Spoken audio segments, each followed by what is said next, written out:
Very good, very good. Thank you. Now, I want to invite all of us to this training session today on effective employee engagement. I'm sorry we have to do it this way because of the prevailing situation and the government directives on meeting. However, we've put all our resources at your disposal by availing to you a workable e-learning platform that is achrp.biz, and we've simplified the use of this platform such that when you log in, when you sign in, you immediately are able to see the take courses. We've set the price for these courses at 2,000 each until our situation improves. Now, I don't do that and minor. Now, now, because of that, I would wish that each of you or each of our participants use their real names for ease of identification, because by the end of this training, we are going to get the report of who actually participated in this training workshop. If you wish to get your certificate, for those who have not paid, you need to log into achrp.biz, and you can also call me on 0722 300 245. At this juncture, I would wish to invite, and as I've also said, let's not forget to use our real names. I see a lot of people are using names that are very interesting. So kindly use your real name for purposes of having a professional discourse. I wish you all a happy Easter holiday, despite the situation that we are currently in. Let's play for our country. Let's play for one another. I'm always eager and happy to assist the HR professionals in this country. Thank you, and let us welcome our trainer today, Madam Catherine Wamwangi. Madam Catherine, you're welcome. Thank you, Dan. Good morning, everybody. Good morning. How you doing? Thanks, Eva. Okay. So as Dan has said, very warm welcome to all of you who are logging in and who will continue to log in. I'm sure you've joined many other webinars, podcasts, Zoom meetings, Google Hangouts, Teams meeting in your offices, Skype, real FaceTime. This is what the world has adapted, the new way of doing things. So virtually, I think we're also very privileged that we could have this kind of connections. I know that face-to-face always continues to be a real good interactive platform, but I believe that we'll also be able to interact in this workshop. So feel very welcomed. I would appreciate that if you're not speaking, you mute your mic for us to be able to have a very clear and consistent internet connection. And I'm also hoping that none of you will drop because of internet connection or power blackout. So I hope that I will also be able to have a real, that KPLC remains stable as we are doing this training. So my name is Catherine Wamwangi. I'm a HR practitioner. I know we've engaged maybe with some of you. I've been in HR for the last maybe 20 to over 20 years, actually, been very privileged to work in the public sector, in the private sector, in the NGO sector, so drawing a lot of experience from those sectors, but also I partner a lot with the Institute, ACHRP. I know we've maybe interacted with some of you in some of the trainings that we have had, and also on the various platforms that are available. And also I teach coaching at the Institute of College of Human Resource College.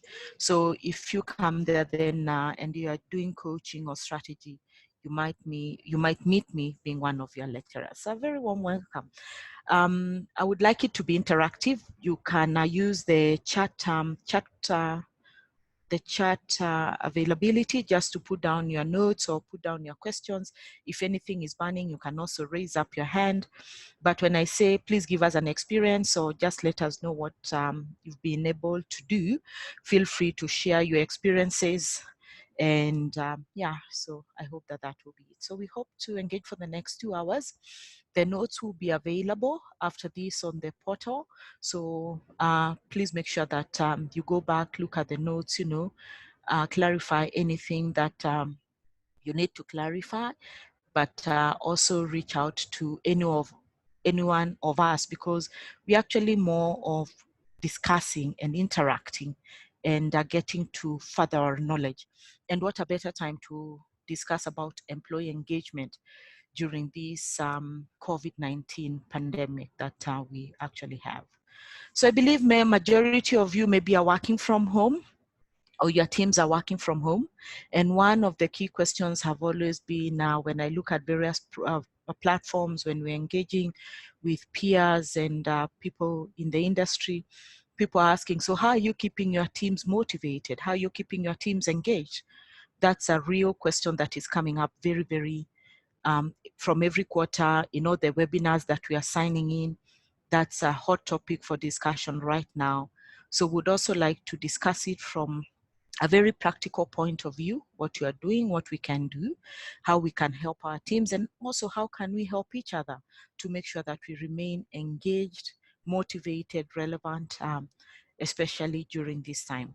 I believe this is also a very good opportunity for organizations to reinvent themselves, how they've been doing their businesses, because remote working or working at home is the new norm.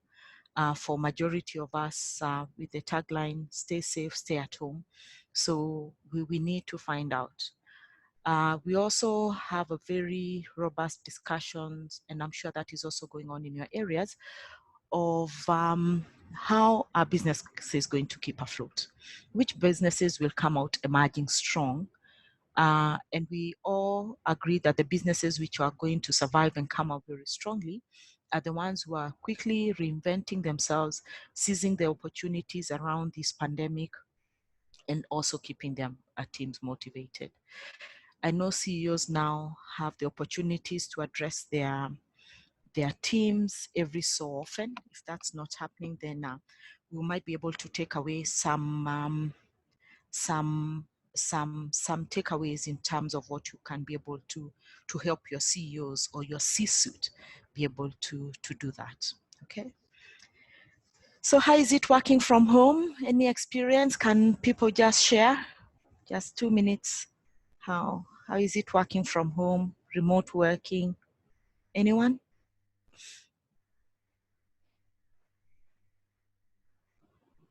Anyone working from home? I think, good morning. I think working from home has its challenges, trying to get used to being at home. Your colleagues are not around, especially for people like us who thrive on being around and with people.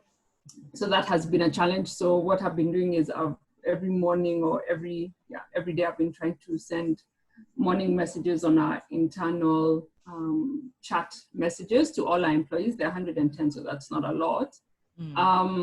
Or I divide them in groups of at least 30. So the whole week I've covered everybody. Yeah. And then other than meetings for work online, we are doing games online. Like we had quiz night on Thursday for about 3 hours. And people were able to interact. Unfortunately, it locks those people who are not so conversant with Zoom and or have stable internet, but we were able to connect, and our CEO was also on. Wow, yeah, Yeah. I know there's a lot of, I know the games have become very popular in connecting with the teams. I think that's great. Also in terms of the workouts. I don't know whether anybody is following P with Joe. It's a very popular app right now. So that would be something that you would want to take. Someone else to share their experience working from home, keeping your teams motivated, checking on your teams. We are 25 participants. I'm sure someone else can share. Anybody? No? Okay. Feel free to share as we go along, so that's fine. I want to share my screen, and I will start off by a story that that we all might know. And unfortunately, this story is very real with what is currently happening right now. So a couple of years ago, a company was going through a very difficult time, extremely difficult, and it was listed in the stock exchange, and the business was not doing too well. They were looking at reinventing themselves, and if they didn't do that in a couple of years, then they were definitely not going to be in existence at all. And so they came together. Of course, the shareholders, the public and the major shareholders were very concerned about what was happening internally. And they knew that injecting new capital was going to be something that was necessary. Looking at reorganizing the business as usually what happens, and maybe majority of you have already started doing that, and keeping the teams connected and engaged. So the first thing that always happens is, let's reorganize the business. And reorganization of the business means that there will be some layoffs. So the moment we keep thinking of layoffs, already with the bad business, the people were feeling very unstable, very insecure. And of course, at the same time, what was going to happen is that the engagement levels really went down. And with that, then the business kept struggling. You know, you're thinking, will I be on the axe? Will I be the one, my job will be made redundant and things like that? So it is true, and it's alive to the fact that this is really what is happening right now. The uncertainty, the pandemic does not really help the situation in terms of uncertainty. And one of the things that really we need to look out for our teams is their mental health being right now. So that's a very important thing that we need to look out for. So first, moving forward is every team was very disengaged. The management was doing its best in terms of communicating, this is where we are, this is what we think would work, you know, things like that. But it was really long and winding. So, but one manager decided to do things very differently, and decided to call the team around and say, well, this is happening, but how can we come out of it? How can we be the ones who are going to make a big difference and impact to the company? Can we try new things, even if I know that things are very difficult right now? We all feel very insecure with our jobs, but is there a thing that we can do to salvage the little that we can? So they came together and made a commitment that they can come check on each other, like teams. We're a team together, we check out for each other, we do things differently, and we try to move our processes and the products that we are having to move as much as we can. And they started very small, and results started showing, you know, and they started showcasing that through an internal newsletter. And the people in that division started thinking, this little unit is doing something very different. And people started getting interested in what they were doing. And then sooner than later, what happened was the other people also started thinking, we hear that division, that little unit is doing very well.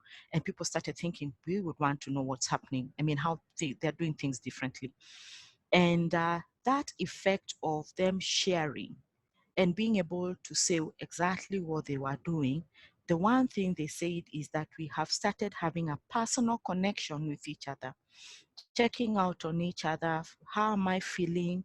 How did I do these tasks? How could I have done it better? And the personal connection started.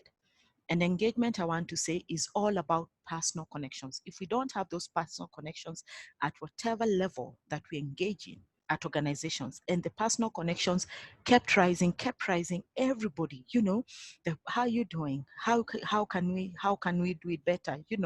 And the motivation levels just spiked in the organization. People looked at, well, some people still have to go, but the ones who were left, were able to do a remarkable job, and their company turned around. So engagement is all about connection. If we don't have the connection, then we'll never be able to get it right.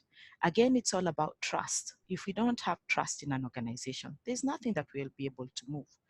The fact that now things are difficult, and we keep saying, the other time we were thinking, so how come companies don't have money to run a payroll for the next 1 year?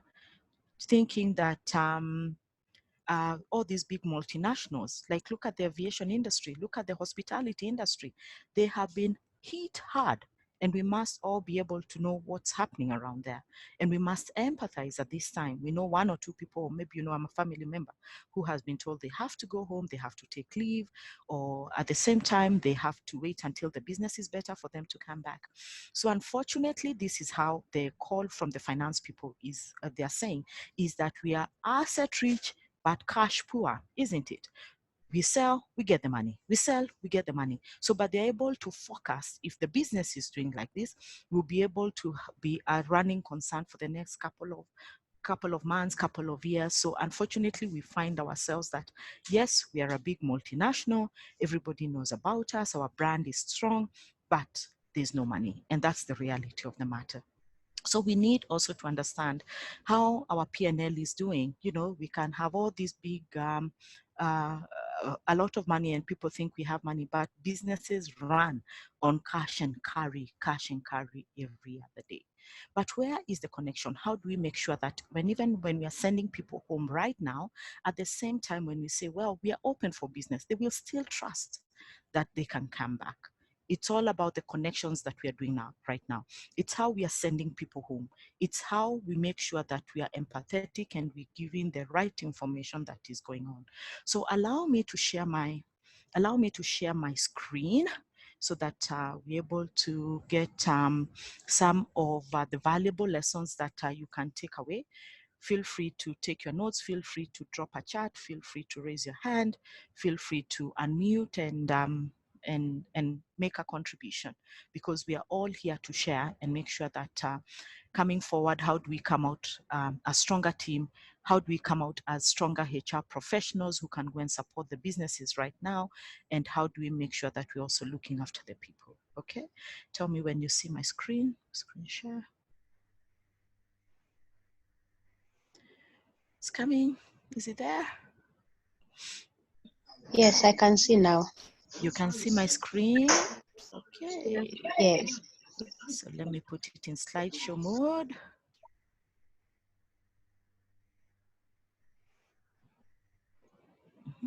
Put in slideshow. Okay, great. You can see my screen now? Yeah. Teacher Yes. always likes to Yes. stand and whatever. So employee engagement. Last week, I can tell you of a very easy way for you to find out whether your teams are engaged or not. As late as last week, when we started 3 weeks ago, when we all said, well, let's work remotely, let's work from home. What's the first thing you decided to do?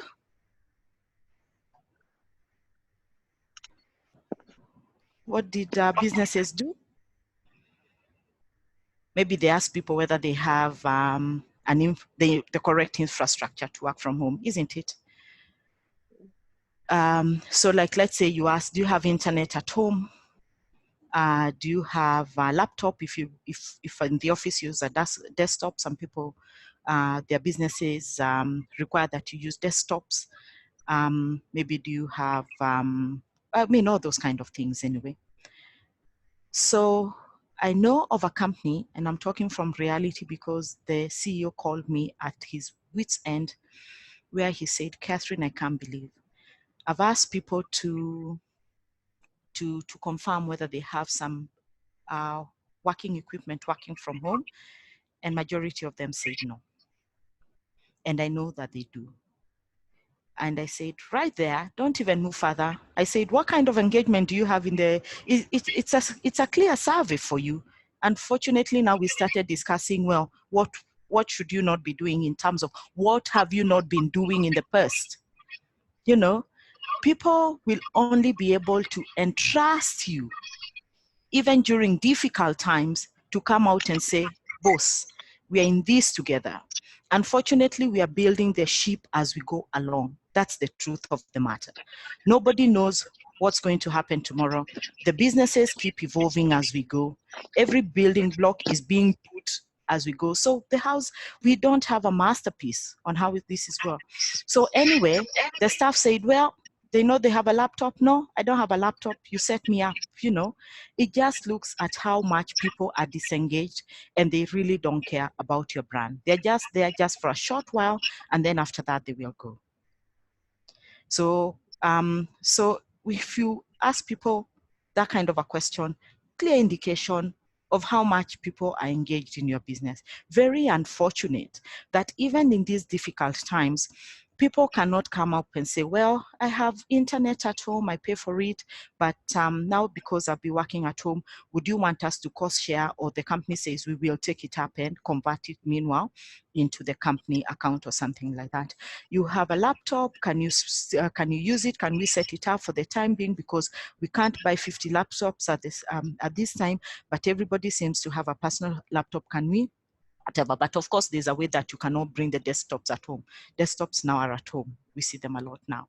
So that's the truth of the matter. And he was extremely disappointed, but it was a time for him to inwardly reflect on how people-centric they are in their organization. So think through whether that is your organization.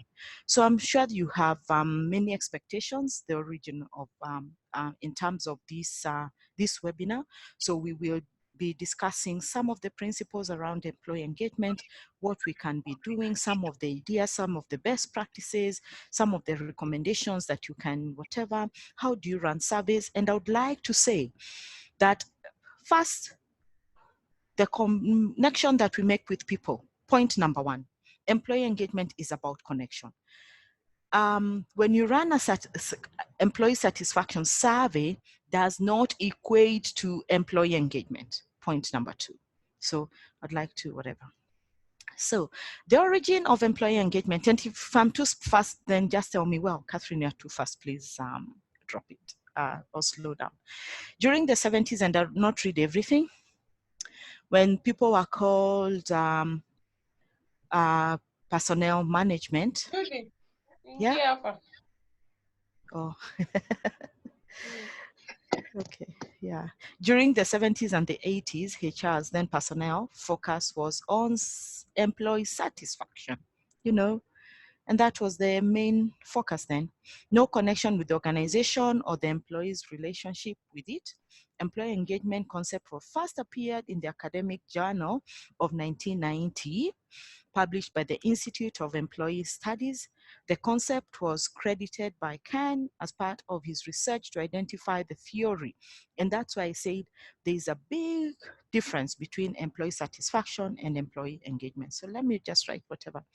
So employee engagement is a measurable degree of an employee's positive or negative emotion, attachment towards their job, their colleagues, and the organization, which profoundly influences their willingness to learn and to perform their work. You know, how do I feel about my job? Am I empowered enough? Do I feel that I'm recognized? You know, and sometimes it's not about the money. Money still remains as an important factor, but people really engage fully with their jobs when they are empowered, when they're able to make decisions and actually they are recognized for it.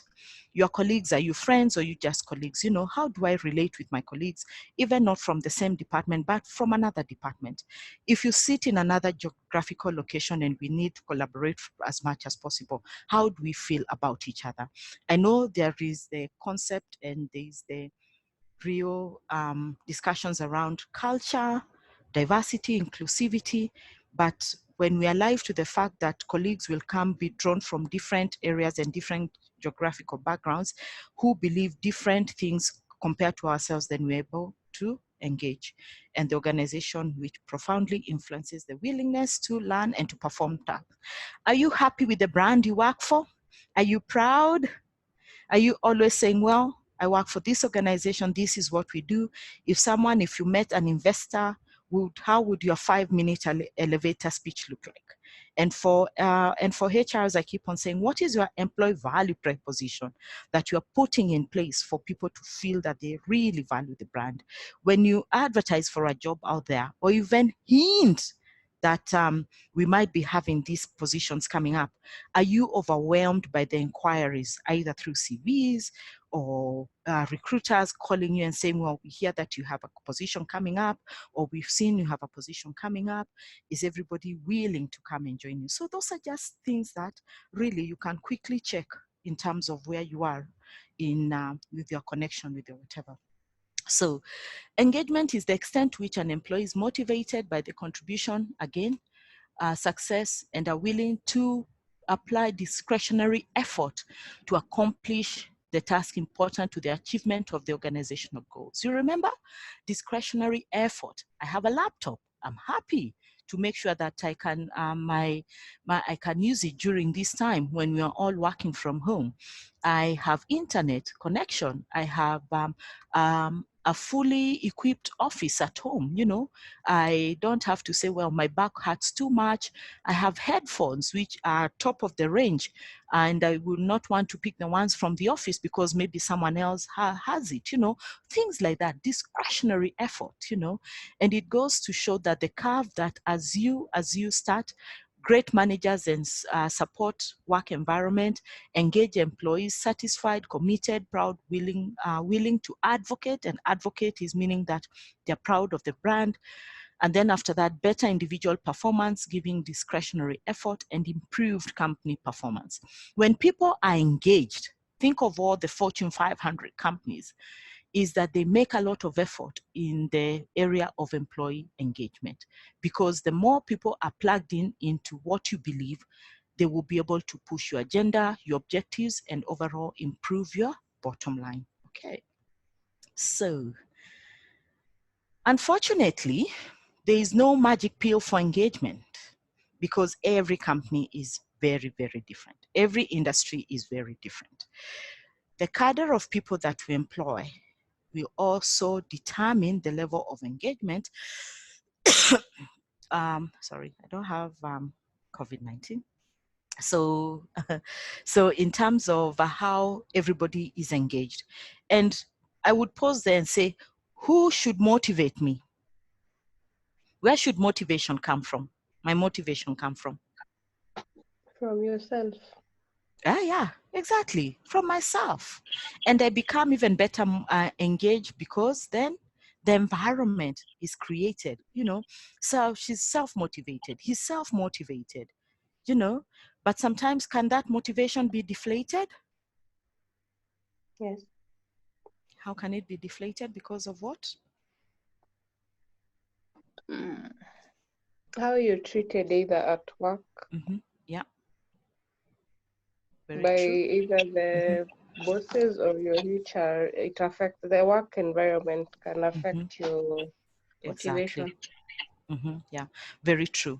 How I'm treated at my place of work by my colleagues, by my supervisor, the kind of vibes that we send out for each other really determines how long I'll remain motivated in this particular instant and this particular place. You know, I join somewhere and I am all happy. You know, I have this great opportunity. This is what I'm going to do.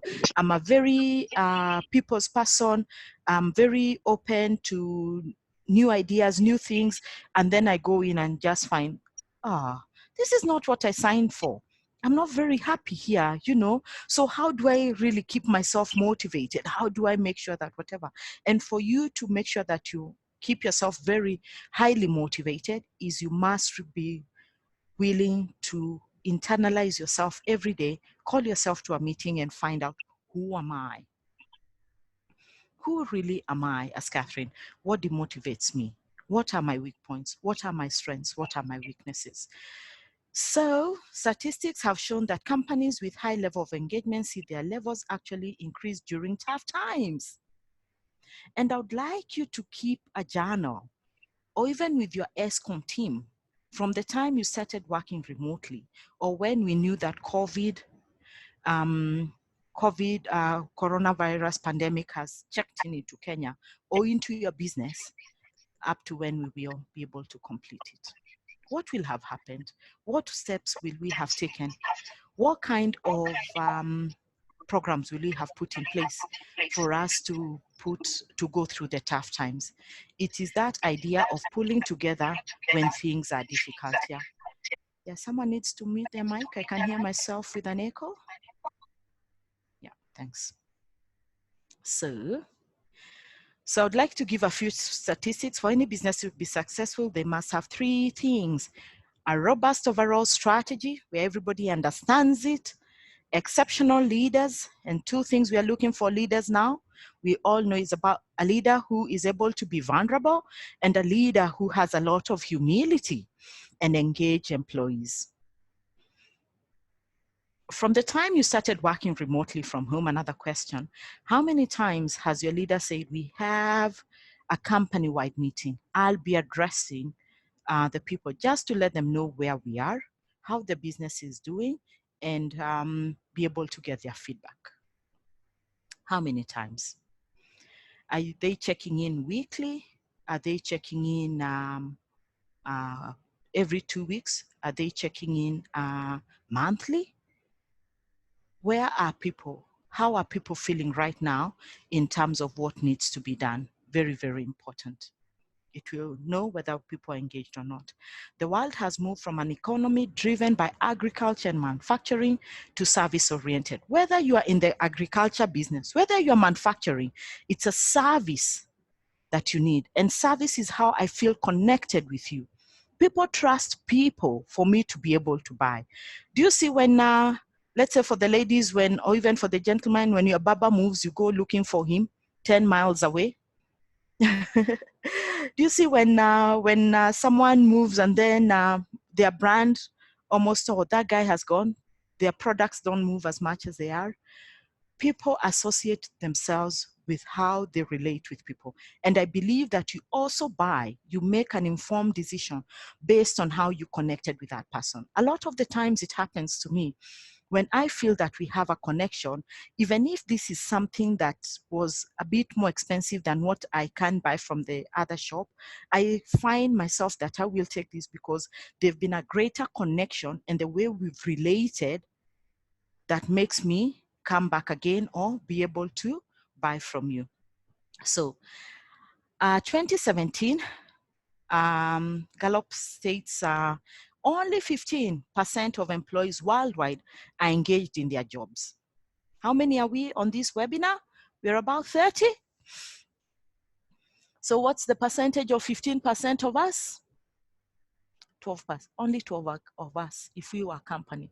The rest of you have checked out, gone, looked at LinkedIn jobs, called your friends, applied for 1,000 positions, and ready to check out. You are so checked out, you just check in because you have bills to pay. If you had another opportunity today to move, unfortunately, you'll not be able to do. So last week, I was recruiting for field engineers in the marine industry. Guess what? I didn't find a single one, because the ones I was earmarking, you know what they told me? No, Catherine, this is a real story. I'm not going to move now. Even if I know you work for a respected brand, I would like to join you, but not now. I asked why. They said, the brand I work for is not bad, you know, and the fact that I don't know too much about the uncertainty of tomorrow, I will not be joining you now. It sent a clear message to me in terms of going out there, even if you're a strong brand, there are the stronger brands and people are willing to stay and hold for now until things become better. So right now, even if you didn't know that the company, let's say you applied, you're one of the checked out employees of this company of ours 30, and you got a job, would you move? Take the risk? Not knowing about whether they'll be able to pay you for the next 6 months, or would you stay here and just say, well, let me push time until this situation gets better and whatever. So it's you to weigh, unfortunately 15%. So think about like what Anne said, we're 110, are we fully engaged? And statistics don't lie, okay? So this is how bad it is when you have the 75% of, 85% of your workforce, which is disengaged. Disengaged employees cost organizations between 400 to 550 billion annually worldwide. This year, I think it's going to record more. Highly engaged businesses units result to 21% greater productivity. Highly engaged businesses realize 41% reduction in absenteeism and 17% increase in productivity. These are statistics that you can start keeping now until the situation improves, just for you to see where am I at, but how do I gauge these are things that we can have a discussion around. Highly engaged businesses achieve 10% increase in customer rating and a 20% increase in sales. Companies with engaged employees outperform those without any by 202%. Think about your competitor. Every time you want to be ahead of your competitor, but you're not able to catch up and you're thinking, what's happening? It's all about employee engagement, nothing else. It's about the connection and the feel. Like the way my heart beats, that is how engagement and connection is. Customer retention sales rates are 18% higher on average when employees are highly engaged. So those are the statistics and you can check them out. Even go to the internet on Google. When you type employee engagement, you will get over 500 million articles on employee engagement. Do it right now or do it after this. So it's a very important aspect. So imagine if every employee was passionate about seeing the company and its clients or customers succeed. The only true way to ensure that your customers are well taken of is taking care of your employees. This is known as the service profit chain.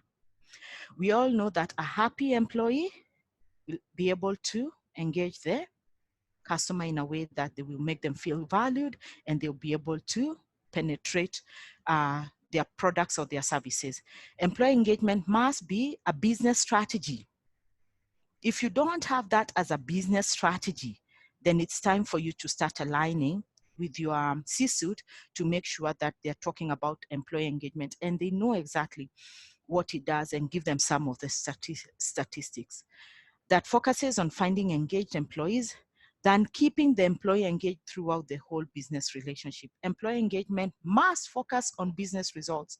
Employees are most engaged when they are accountable and see and measure the outcomes of their performance. That's what we want to see. We want to see that we can be able to be accountable. And I said in the beginning that when I feel that I'm empowered, I have the responsibility, then I'm able to do more.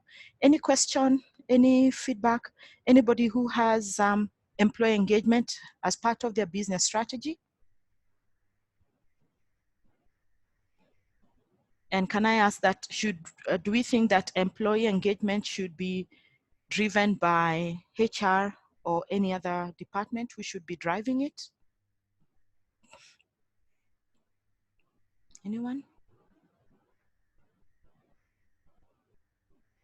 I wish I could call out like what I do when I'm calling out in class. Anyone? Yeah. I think it should be under HR. It should be under HR. HR should be the driver. Because, because it should be under performance management because it is also helping the the performance of the employees and the productivity. It should be under HR. Should be under HR, and because it's going to track, it should be anchored under performance management. That's anybody else who has a different view? Anybody else? I think it would be also be under HR, but as for our company, our CEO is more engaging to us than the HR, because like every day we have a Zoom call.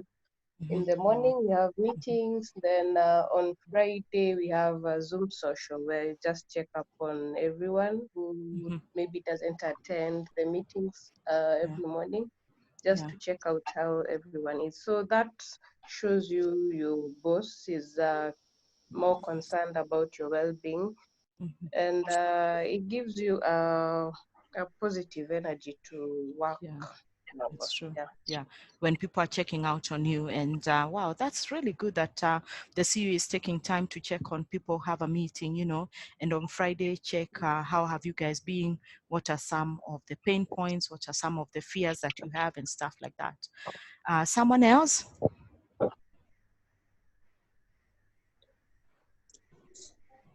Where should it be anchored? Employee engagement.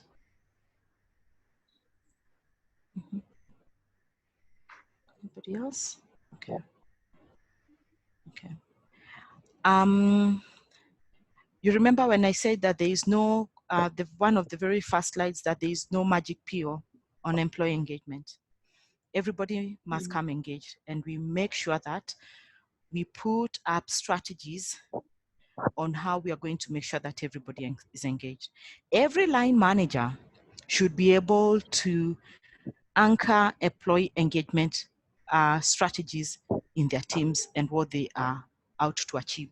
Indeed, HR can be the enabler, but at the top, the employee engagement should be driven from the top, cascading it all the way down, and HR putting into practice and enablers around for us to be able to drive those programs, you know, in terms of this is how we should be, and for us to be able to measure them as well. So everybody in the organization is responsible for driving employee engagement. Everybody in the organization is responsible for self-motivation. Sometimes we try so much, but because the environment is so toxic, everybody is at the coffee pot influencing each other negatively. So how do we make sure that we also stop those kind of talks around the coffee pot where people do not send the correct information? You know, like how do we make sure during this time when we are supposed to hold the business in such, which is so fragile right now, that we are not spreading rumors? You know what? HR did not come because they were closed up in a meeting with whatever. They're planning to cut our salaries by 30%. Already the salaries are so bad. I don't think we should agree to that. Rumors, isn't it? You know, so they want to tell us to go on leave. It is forced leave. What do we do? Instead of asking, well, there are some of these things that I see every other company doing. We might be asked to go on leave. What will that mean for us? What will that mean for the business? Do you see these two questions? Yes, it is a concern that's going to be there. They're going to, we might get a salary cut by 30%. What does that mean for me? How will I readjust my budgets? How can I ask the organization to help me? Maybe I have a loan at the bank. Will they be able to facilitate me with a letter to show that indeed my salary has been cut by 30% or whatever percentage for me to go and present to my banker? You get? So two different ways of looking at things which are still affecting you, not in a very positive way, but they will be here. So it depends on how engaged you are in your organization and how you make sure that the rumor mills are actually stopped. When you start hearing them, do you react to them and say, go on talking, you know, or just come and say, at the right time, we'll be able to communicate what is happening, you know, but right now would encourage you to run the business as usual, These are some of the strategies that have been put in place. If you are a global company, this is what's happening in this geographical location. This is what's happening. This is what the government directives are, you know, and look at the common ones around and tease them out and say, these are common ones around the geographical locations that we are working in, and this is what we are capable of doing. So that to keep that wheel rolling and all of us coming out strong at the end of it all. Like I said, companies which are going to survive during this time must show agility and being able to check in on their teams from time to time, being able to give the feedback that is required. So, okay. Employee satisfaction versus employee engagement. You remember? Employee engagement is not the same as employee satisfaction. What is employee satisfaction? Anyone? Okay, you can read from the screen and explain. Anyone? Anyone? Satisfaction?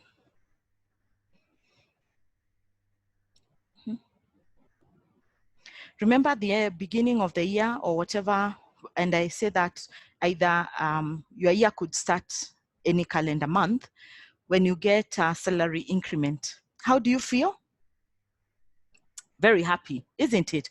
We're all happy. We got a bonus, we got a cost of living increment, and that's an all high, you know, 2 months later, okay, you adjust your budgets, you're back to the rat race like all of us. And then you come and think, they should be paying me more. That is satisfaction. That's the simplest form of explanation that it can get. So satisfied employees are merely happy and content with their jobs and the status quo. You know, that's it. I do the job, leave at 5. For some, this might involve doing as little work as possible. So that's why, are you in your company right now, how are you measuring that people working remotely are actually working? How do you know that they did not go to their village to see their parents and their relatives and their friends? Well, now we have the lockdown, maybe so that might not happen. How do you know that they're not running their businesses that they run at the side and they are fully engaged? I know companies who are really micromanaging, and some people who have just said, we are working on trust, we are checking in on each other, we can see what everybody is doing, but some have put in programs like Toggle, programs like SEMA, you know, all those programs that really track every task that you have done. From 8 to 9, this is what I did. From 9 to 10, this is what I did. And people will get fatigued. So again, if we don't have trust, we'll be so keen on putting these programs in place to make sure that people are working. But I could just sit there and just say, well, I'm working on a contract. It will take me a whole day to work on that contract. So how do little work as much as possible? You remember the Pareto rule? Only 20% of people in the organization really put in the extra effort. 80% are just standard. They do the status quo because, again, they already checked out. They are way out on their league to go and do the other things. Engaged employees are motivated to do more than just the bare minimum needed in order to keep their jobs. Are we not pushing more hours now? I see everybody pushing in more hours. Are we not pushing in more hours? Mm-hmm. Yeah, isn't it? Everybody seems to be working much more than the past 5. So what has suddenly changed? That everybody is pushing in more hours than, I see emails coming in at 11 in the night. I see emails coming in at 2 o'clock in the morning, you know. What has happened all of a sudden? People are working longer hours now. Anybody? Can you hear me? Yes, we can. Prisca, I can. Priska, I can hear you. Priscilla, yeah. I think Priscilla. it's because at the moment we are more relaxed than when we are in the office. And the fact that we are in a comfortable environment, which is our homes, and everything is just at arm's length, we feel like we can put in more hours. Yeah, true. Because of the comfort. We don't have to rush to the traffic. Yeah. We don't have to talk to so many people because we are confined in one. Yeah, it's true. True.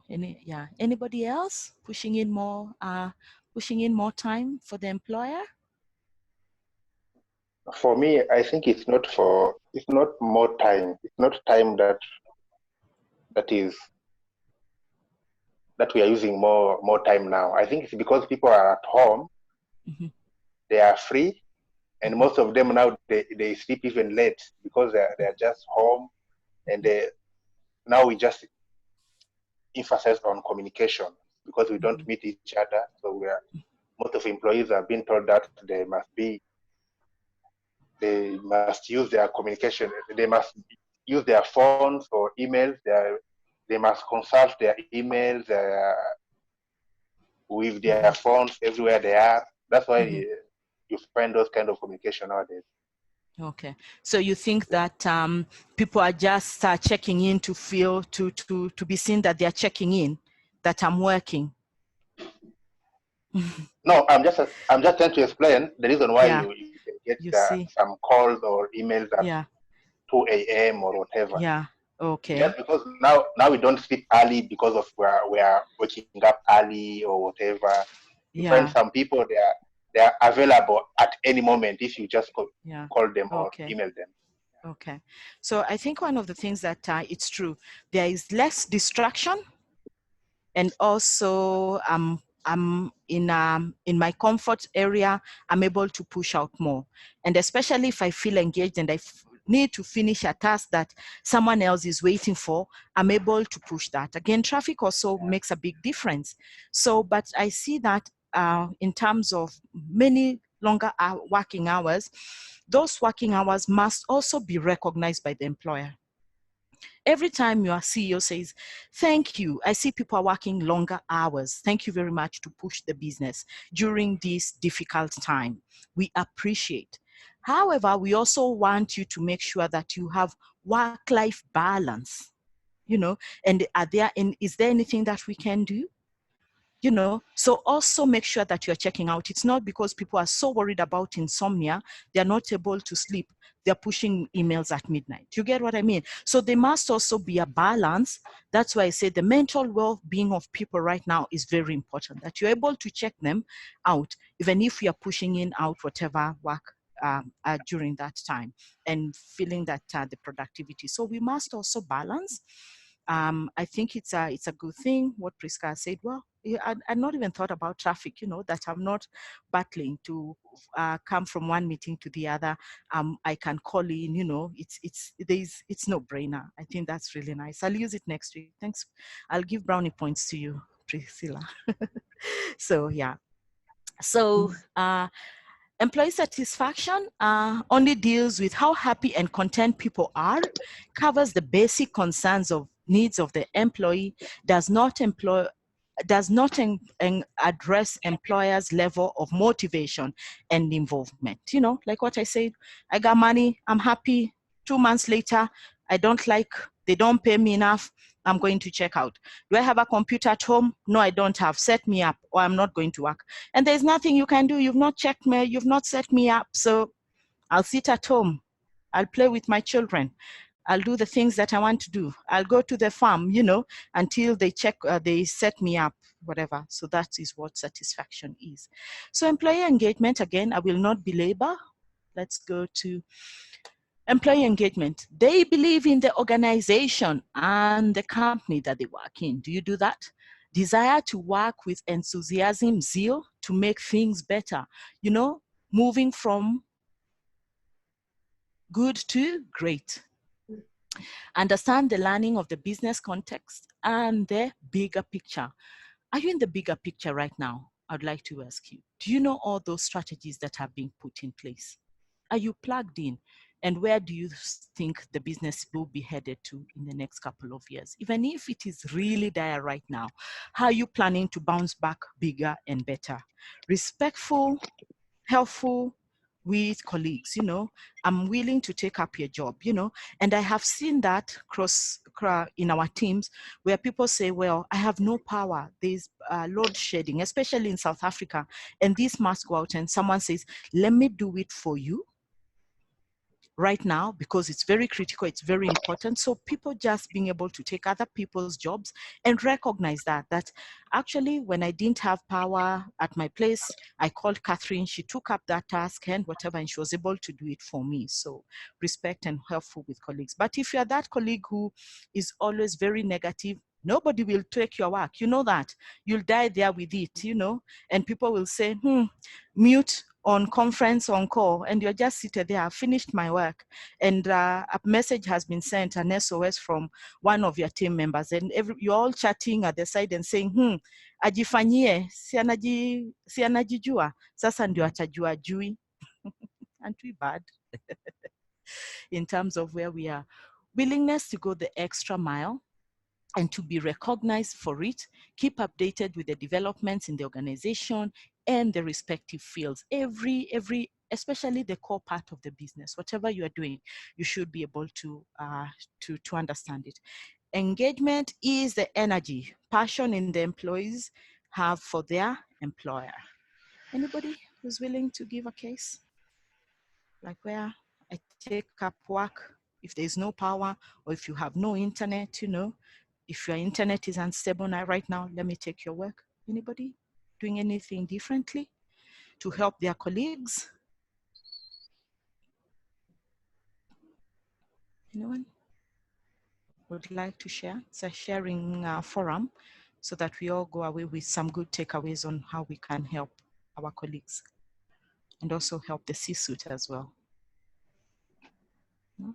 Okay. Catherine? Yeah. I was thinking, I don't know Yeah. if it is correct, like sometimes we work with people who have young children, you know, babies, toddlers, all those things. Yeah. And I was thinking, like, if you're two in an office and you can do the same kind of job, and maybe you are an older person who stays alone because maybe the children have already left. Maybe you can come to an understanding with your colleague and tell your colleague, for those yani who goes to work, you know, there are some organizations where people are going to work. So you can tell your colleague, you stay with your children, and since my children are already big, I will combine the work. It's true. That one you can help a colleague. I think that's very profound in terms of it, but it takes a very mature person to think that you're not lumping up work on me and hiding behind the guise that I have small children. You get what I mean? Oh, yeah. Because that is one of the things that when we started working remotely, because everyone in our business, and our business is extremely intricate. You think everybody needs to be in the office. Everybody is working from home. We managed to get everybody working at home. So we started doing the checks around. How are you doing? It's real. My children distract me. I can't concentrate 100%. And then we also had a real nice laughing session where we say, but you're the same people who clamor for flexi. You want flexi time. Now you see, is that flexi time? You know, so also we have an opportunity right now to make rules that really suit our business right now.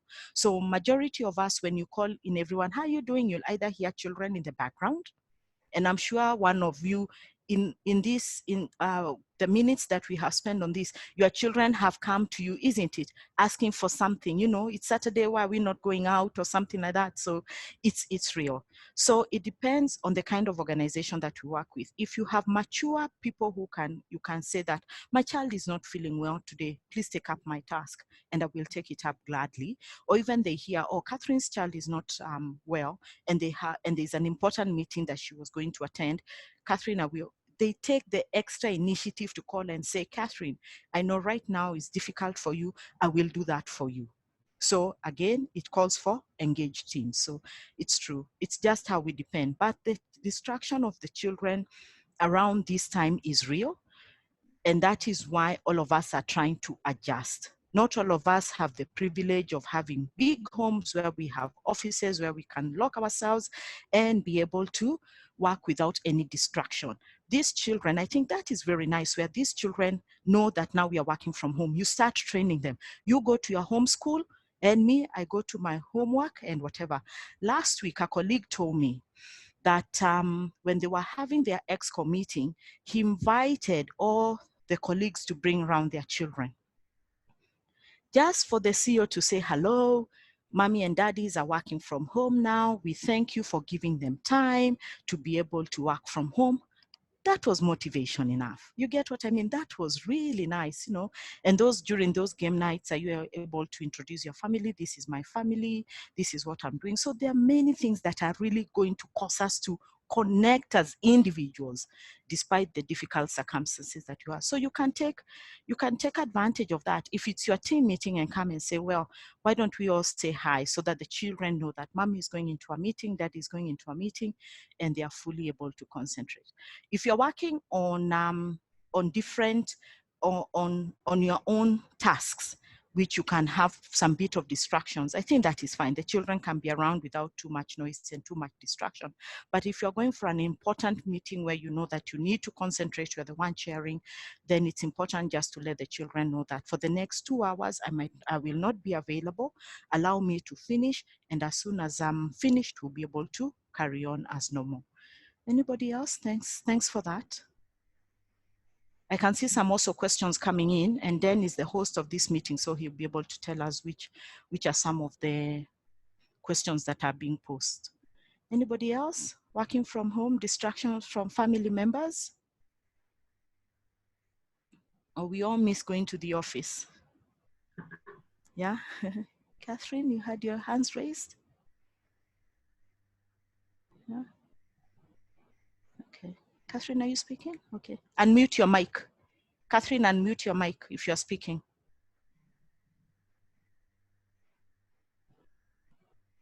Okay, I can see Catherine speaking, but she's not muted her mic. So yes, we can hear you now, Catherine. Hi. Yeah, I was just saying that working from home also, there is also the consideration that we have also been turned into teachers. Yeah. You know, to supervise our children's work, and then now is when they know that you are never so much good in maths and stuff like that. So it also has a role it's playing in the psychology of work that we also need to put into consideration. Yeah. True. Yeah. I totally agree. Haven't we all been turned into teachers? Whether your children do the IGC system or whether they do the CB curriculum-based learning, whatever, children really demand for attention. And teachers have decided to make us teachers. Some of us have no knowledge of how to teach.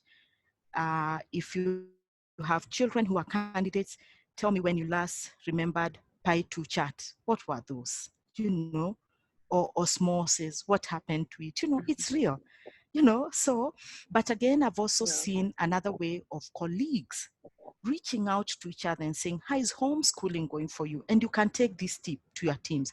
How is homeschooling going for you? Do you have children in the same class or in the same year that we can, and what are some of the difficult things that we can help them, especially the candidates, to be aware of? And if there's a team member who is good at maths, be able to have a meeting with the children. Engagement again connection.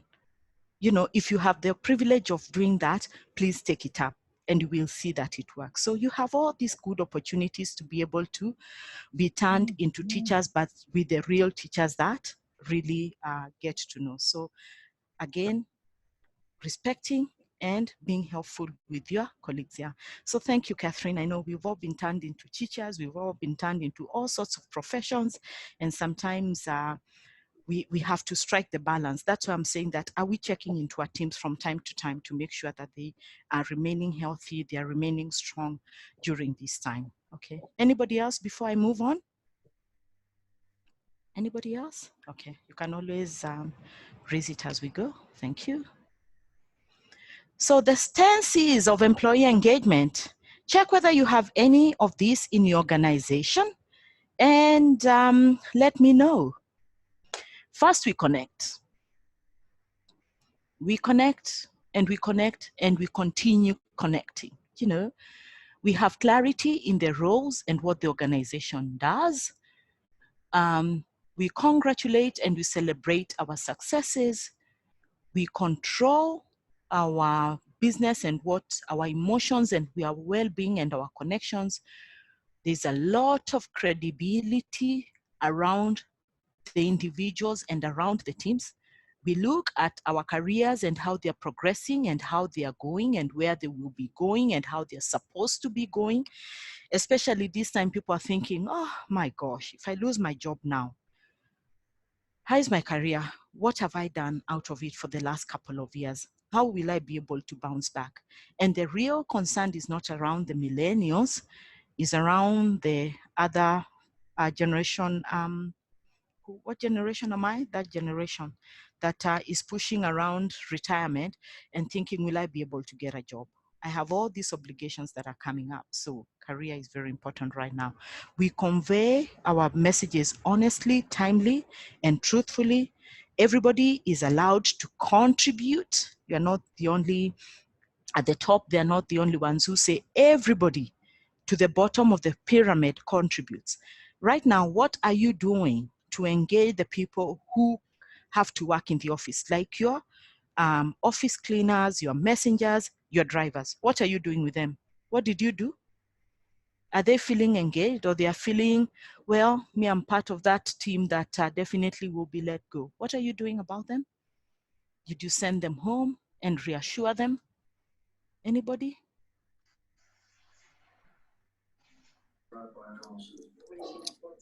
Anybody would like to say something? Yeah, hi. Violet here. So like at our place of work, there's this the receptionist. You know, right now there's nothing the receptionists are doing.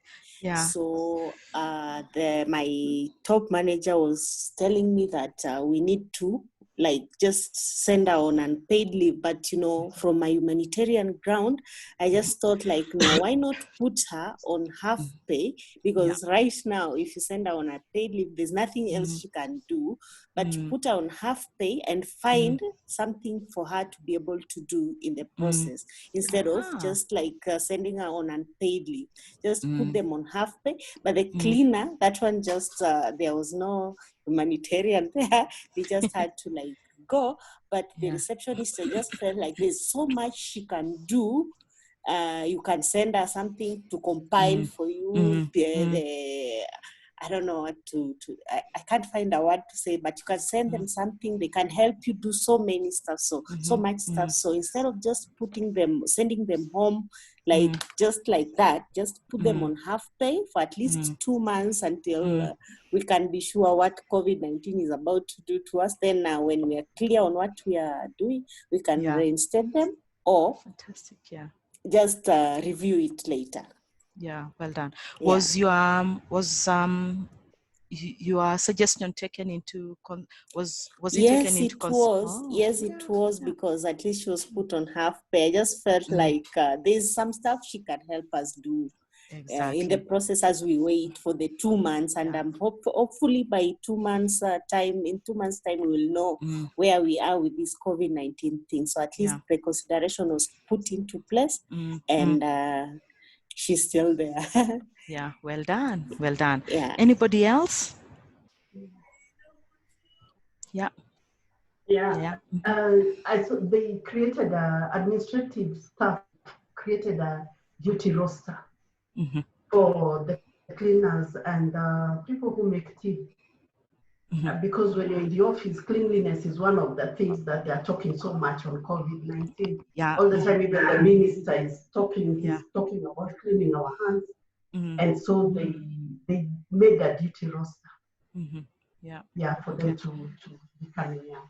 Exactly. So so we need to reinvent around these roles. There are some roles which really they are not working, and those are the ones who really are facing the brunt of it in terms of the uncertainty, and the fear is real. So how can we reassure them that indeed, well, there's no work for you? we need to still, we feel that you're still valuable. How are we going to do this? You know, and let them give you their opinion, and let them express their fears, and let them know that this might be the reality of the matter. So it's not just calling them and say, hey, Catherine, you know what? You are not receiving any visitors because the reception is closed. We are going to let you go right now. You know, have that discussion. What do you see yourself doing in this organization? What else can you help with? And it's you as the manager to also just plug in and say, we have these tasks that you can do. And are you aware that you can do them? Are you competent enough to do them? So that they also build their confidence. I don't know who, I logged in pretty late in that webinar for Keep Neck Teach, where she said every employer should not, the last thing that they want to do is send people home. I think, and some industries are hard hit more than others, but employers should make it their responsibility to at least pay living wage for every employer in their payroll. Whether you are 100 people in the organization, whether you are 10 people in the organization, whether you are 400,000 employees in the organization. During this time, did we see it coming in January? We were all happy, running with our programs and everything. And this problem that you have has just slightly hibernated. The problems will still come up. Now, because everybody is running around COVID-19 and trying to find a solution, trying to sustain the global economy, that is what everybody is fighting for survival right now. This is a real social disease that has found us. We did not expect it. We did not have plans around it. And that's why I say that we are building the ship as we go. Nobody has a solution. Everybody, when we all call, even me, I call and say, well, how are you dealing with this? And people just say, Catherine, I don't know. I'm struggling with the same thing. So can we brainstorm and work around it? So that's good in terms of the ideas that are coming around and what we can do about these jobs that cannot be done at home. How realistic can we be? And then the big question now is saying that if I take that to my CEO and say, you must look for a living wage for everybody. They'll ask me, from where? And what does it constitute of a living wage? The CEO who's paid maybe 10 million shillings, that is his living wage. For example, a driver who's paid 50,000 shillings, for example, what is his minimum living wage? So it's the conversations must start happening so that also the CFOs must start looking at this. If this is going to happen for the next 12 years, what's going to happen? Which government is going to feed us? How will your employees come back if you don't take care of them right now? There is a real good opportunity for us to engage and put strategies in place in terms of employee engagement right now. Whether we work in an organization that is completely broken in terms of trust and the culture, but this is the time to build a ship and to make sure that we can get there. So in confidence, okay, great. And then the proposed 3 C's, I said the career, job promotions, new significant assignments, like what we are able to do to the receptionists and to the drivers and to the cleaners, is in taking decisions and delegating authority. So competence, make employees to grow, shine in their career, learn new things, make them strive for continuous improvement. And care, insisting on work-life balance, increase relationships by face-to-face communication. Now we cannot do that too often. Entertainment and fun at regular intervals. Very important. I mean, when you look at it this way, this seminar that we are discussing is so timely because it gives us an opportunity to look at things very differently. I don't know whether at your level, you are looking at your competencies pillars right now. That is what I have been looking at for the last 2 months now. What other competencies are required in each job that we have in my organization at strategic level so that we can keep the business afloat and business engaged? And then if these competencies are lacking, where am I going to reach out so that people build those competencies. I know I can't send people for training, like on face-to-face trainings, but which trainers can I engage to make programs to befit what I am trying to make sure that the competencies are built during these difficult times? Those are some of the things that we should start thinking through. And then insisting on the work-life balance, where someone says, on Friday we have game nights, you know, we have quizzes, you know, people are logging in. And one of the things I also hear some of the team members, people are not showing their faces, you know, and stuff like that. So that's real conversations in terms of people and the connection. You know, people still want to feel that they are connecting with you and they're able to see you, even if you're far away and stuff like that. So don't worry whether your walls are plain or whether your walls are orange, whether you have the most artistic art around it. We want to come as we are. We want to be authentic and we want to be vulnerable for us to feel that we are truly engaged. So many of the times is when I see people on faceless, which is fine, by the way, because then it also gives us some more stability on the internet. But when I hear people complaining that our teams don't whatever, is that a place where people say, well, I don't feel you, you know, just hear my voice, that's good enough. The expression on our faces really tell a lot. And I think you have the opportunity to be able to pick up that during your meetings as HR to say, how was that meeting? How are people feeling? That was a difficult decision. You know, people all of a sudden, their faces went very sad. People are excited. You know, how do I make sure that I'm driving those kind of things? So right now you have the opportunity, if you're looking at the bigger picture, to align your competencies to the new world order. And if you have the opportunity, if you don't know how to do competency mappings, reach out to me and I'll be able to help you on that. Okay, great. Any question, any comments? Is it engaging enough? I know we can't do a lot of things that we do when we're in seminars, stand up, you know, have a walk, you know. Can everybody stand up now and just stretch, you know, wherever you are, you know, have a little stretch? Yeah. I can't see people standing. I can see people standing now, you know, just a bit of a stretch. I feel nice, you know, wherever you are, stretch, you know, get a glass of water, feel good. Think of whether you are fully engaged here. Is it making sense, you know, things like that. Great. And I know it's also a holiday time, so good. Yeah, well done. So career, just like what we have said, individuals expect to build their careers in their respective fields when they join a particular organization. Don't we ask, oh, what's your 5-year plan?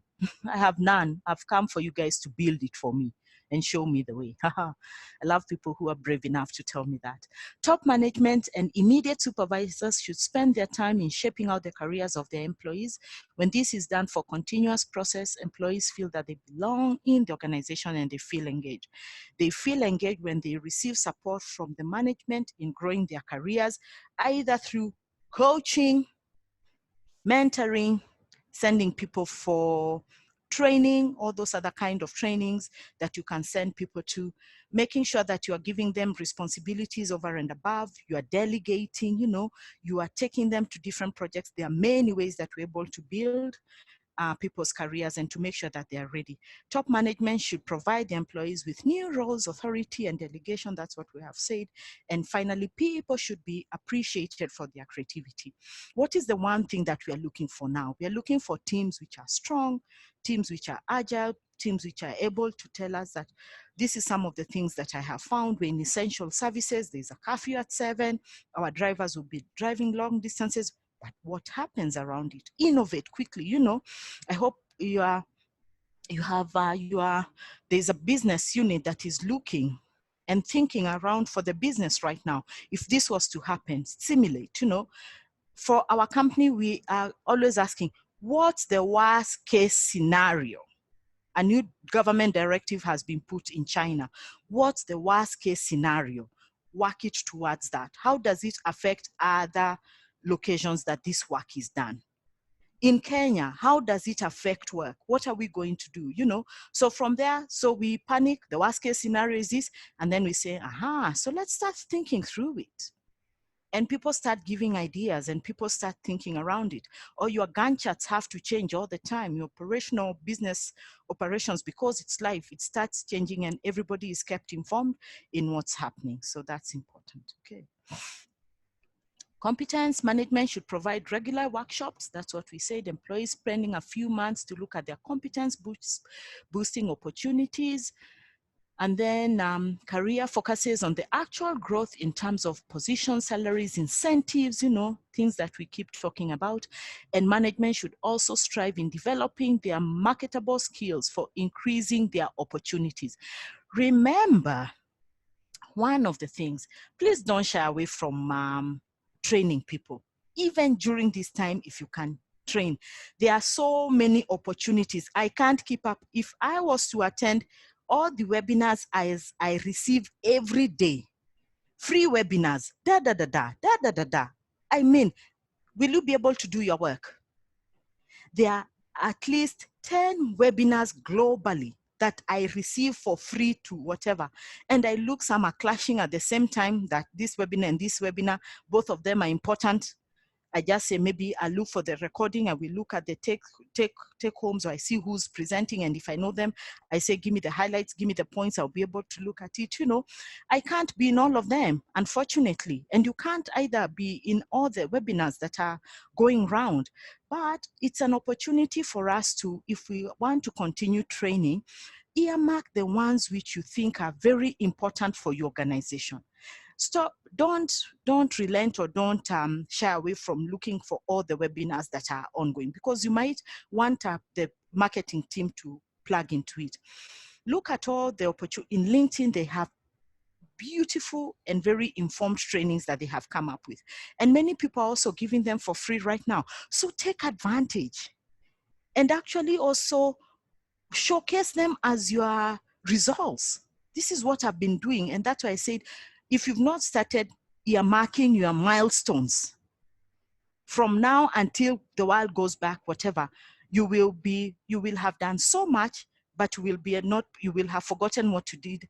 And people will just say, oh, she did nothing. He did nothing.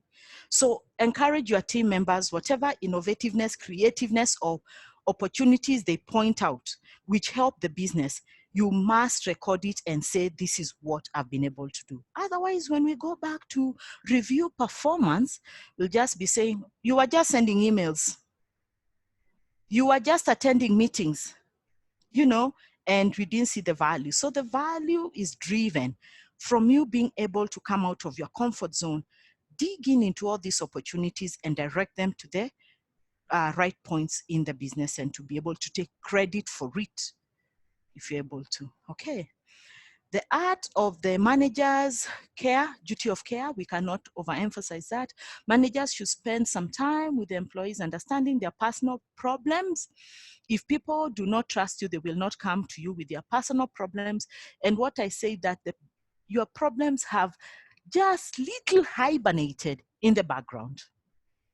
You agree that whatever problem that you had before COVID came to be on our face, is that it is still there.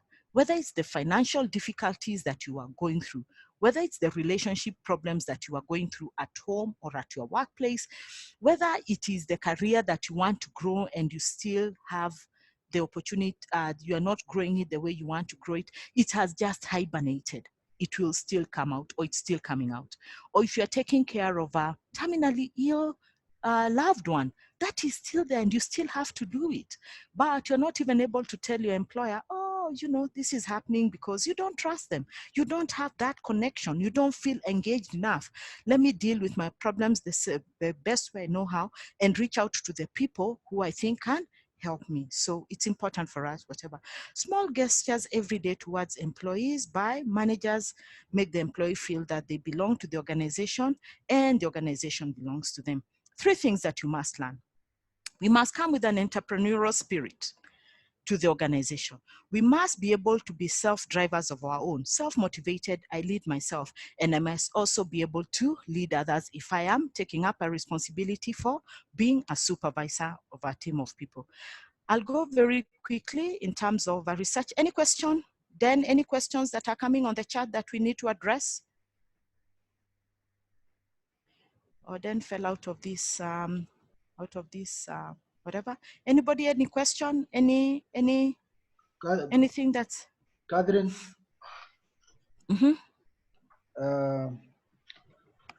There are several observations that participants have made. Yeah. And one of them is that Yeah. when you find emails at unusual hours, yeah, this may lead to look like this staff who is working at home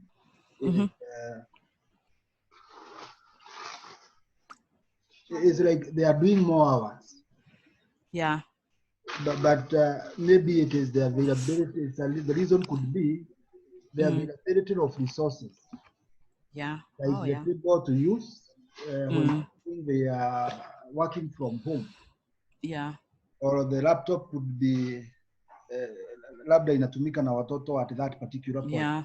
So by the end of the day, you find this staff is doing an email at around 11 p.m. And then somebody might say, oh, you see, working from home is really making people really engaged. That would not be true. Then it's a good observation. Thank you. Yeah.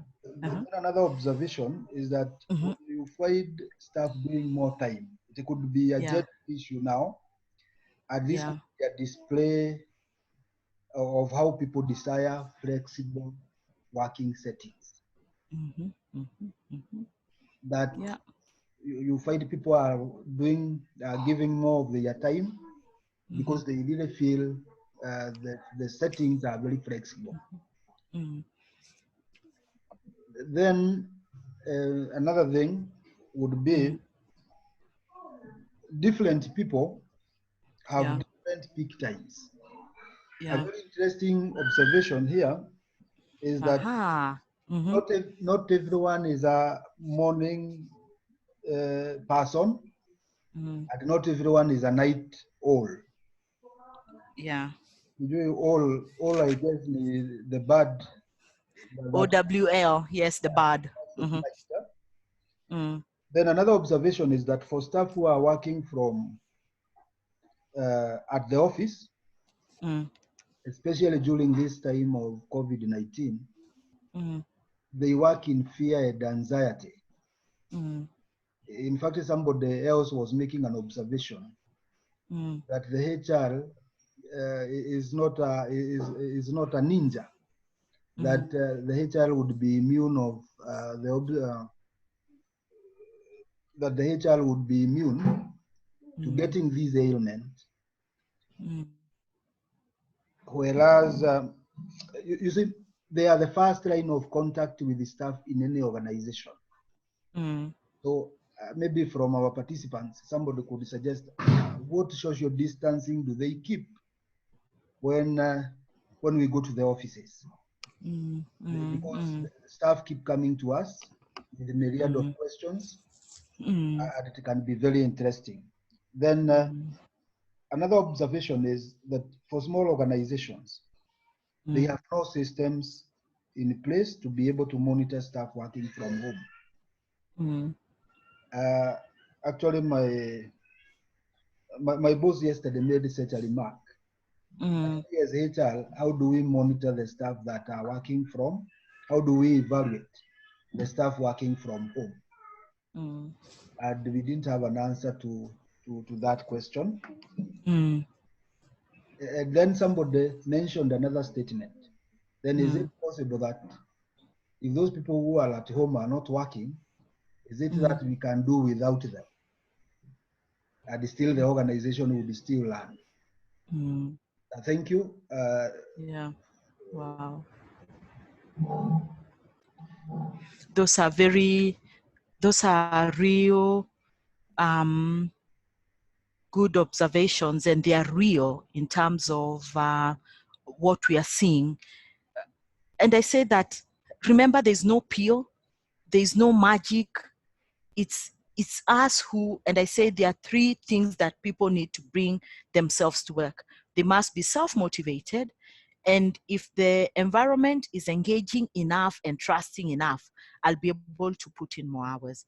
Now people, and I also say that we have the greatest opportunity right now as HRs to create new policies for our organization following this global pandemic. We have a great opportunity for us to come and say, this is what's happening. We are mature enough right now to come and say, we can work flexi. And people, the real meaning of work is a space. Work is not a place now has come to fore. We all agree? Work is a space, and I can work anytime. If it means that my peak hour is only in the evening, allow me. But of course, you cannot neglect a deadline, because I'll only be able to start working at 2. And the deadline was at 8 o'clock in the morning. So it calls for maturity. Someone says, I think one of us said here, it calls for a lot of maturity for us to work as a team remotely. And some teams have already done that for many, many years in terms of working remotely and working from home. Some companies are very ahead with their working flexible hours within whatever. I know there are some core times that everybody must be working, but again, it is for us during when we are letting people into our organizations, when we are looking for talent, to make sure that we test out and we bring in all these kind of things. When is your peak time? When do you like to work? When do we see you at your highest? When do we see you at your lowest? So we don't sometimes interrogate these things, but now we have a real good opportunity for us to be able to move on with these things. You know, again, I agree that the working resources, whom do I give priority? I said I have a fully fledged office, but my children are now at work at home. Again, is my employer decent and fair enough to come and say, we don't see Catherine offline for the last three hours, or she's not working, but I have only one laptop or I have only one computer, and my child must log in to do an exam because they're a candidate. You get what I mean? So there's so much going on right now. Everybody is at their wits' end, but what are we trying to do to ensure that we work under trust, that after 3 hours, I don't have to work 8 hours? Who said so? I could work 2 hours, but what I am able to bring on the table is great. Unfortunately, now the gig economy is true. I'll only give you 3 hours of my time. I'm telling you the kind of contracts that we are going to get in after this COVID as HRs, it will be amazing. It is going to be whatever. I'll only say, I've seen, I can only work 3 hours for you guys a week. 3 hours per week, and I will deliver. I'll work 2 days a week for you guys, and I go looking out for something else. So let's be aware that a lot of things are going to whatever. And I like what people are saying, different peak times. If I'm sending an email at 11, it's the time I've just gotten internet and stable, and people say, well, this email is going out at this time because this is the only time I've been able to get internet. I don't want to show that I'm the only one working, whatever. And that's why the CEO comes in and saying, thank you very much. We are seeing different people logging in at different times. We are working different geographical times. So people should not think that I'm sending emails at 2 o'clock in the morning just because I want to show that whatever. Indeed, again, check on the mental illness of your team. So that's really whatever. So how do we keep the social distancing for people who are still going to the office? Are we sanitizing? Then I can see you raising your hand. Just hold on, I finished this point. How are we keeping the social distance? This disease does not discriminate. Unfortunately, we saw Prince Charles, we saw the vice president of Iran, we saw people in the streets, you know. So it's for us to practice the basic hygienes that are there, to make sure that if we are still going to the office, we are keeping the social distancing. If people can come in and work at home, if people still need to go to the office, we must make those whatever. So as HR, look after yourself as well. Be clear enough and come and say, well, you can't greet me. The rules are clear. Or if people do not want to adhere to that, then make posters around the office and say, well, it's not time to hug and to greet other by hand. put on the mask as it is, observe the guidelines. And remember, the guidelines are not for, it's not for you, it's not for me, it's for the whole world. And it's also a government directive. It's a WHO directive. We're all trying to survive. It's this thin, you know, it's very, very thin. Even at when you come home, how are you protecting your loved ones when you come from wherever you are? It's real. So let's try to be kind to each other. I don't have an answer for that, maybe someone else, but I can imagine social distancing where maybe you work in a call center, it's very tight. I'm sure every employer really has made those whatever. No matter whether you are a big organization, you have a lot of money, whether you are a small SME, whether it's your own personal business, whether you're in consultancy, I'm sure all these, we are taking these measures. And if we are not taking them, then we are letting ourselves down. Yeah. Anybody else? Reacting from those very good comments that are coming in. Thank you for feeding them, and we are learning from each other. Well done, everybody. Anybody else? Then do you want, or do I continue? I know people, Saturday there will be. Yeah, yes, Catherine, unmute. Yeah, yes, Catherine, yeah, I just wanted to make a comment that sometimes when we go through this kind of workshop, we normally forget the SMEs. You see, because books and workshops, seminars are mainly done for businesses that are going, that are working within those confines. But now you find that a lot of people will tend to lose jobs coming from the SME mentality. And remember that the SME was also a person. The CEO is a micromanager by job description. Yeah. And so now that he's not able to actualize as a micromanager, there's some mental issues concerned. So how do we deal with this group that employs quite a lot of people, and most likely they are going to go to the extreme end of sacking everyone or telling people that they are going on unpaid leave? So we are finding consultancies need that knowledge more than the other knowledge, where you are working for an organization that has an office in Orlando or somewhere else where systems are in place. But the one where systems are not in place, that is the majority of Africa. So how do we have the African HR perspective of the employee engagement tackled? Because certainly people have to buy new phones other than the computer business. You find employees with mulikamwizi, okay, maybe they may be the tea girl, but you want to also check up on them on phone rather than using Zoom or Hangouts and stuff like that. So I think there's room for either workshops to deal with those kind of people. It's true, Catherine. Yeah. Those kind of businesses. Anybody? Before I give my view, the SMEs which will be heavily affected, because first, as I said, cash is king. Every multinational SME or individual business does not have unreserved, unlimited amount of cash. The boss has always micromanaged. Right now, he's just thinking, well, the easiest way, close the business, I will come back, whatever. Remember what I said? How you treat people during this time of COVID-19 will determine how you will bounce back as a business when things go back to normal. Anybody? Advice to... You can hear me? Yes, we can hear you. I don't think it's only the SME who will be affected. I'm imagining even big organizations will reason they'll also be affected with job cuts, because like I'm thinking they'll reason, if we can do with 10 people, why would we keep 30 affected with the job cuts?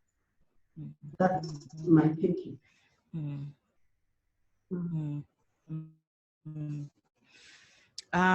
It's true. The truth of the matter is that jobs on the line.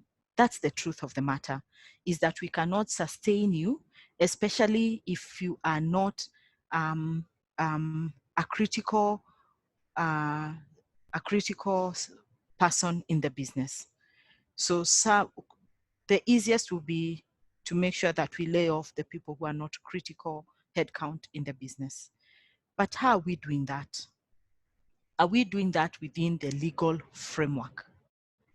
And we need to log into these webinars, which I'm trying to put together experts of labor laws to come and tell us, what is a force majeure?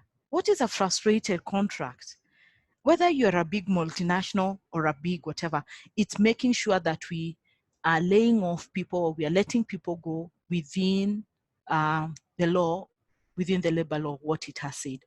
Again, I want to say is that we don't have one solution fits all. Some companies will remain in business because of the kind of industry that they're in. Some will already close. A small SME that employs 10 people, 30 people, 100 people, and there is no business coming from them, it's inevitable that they will have to close. So let's just make it on a straight line.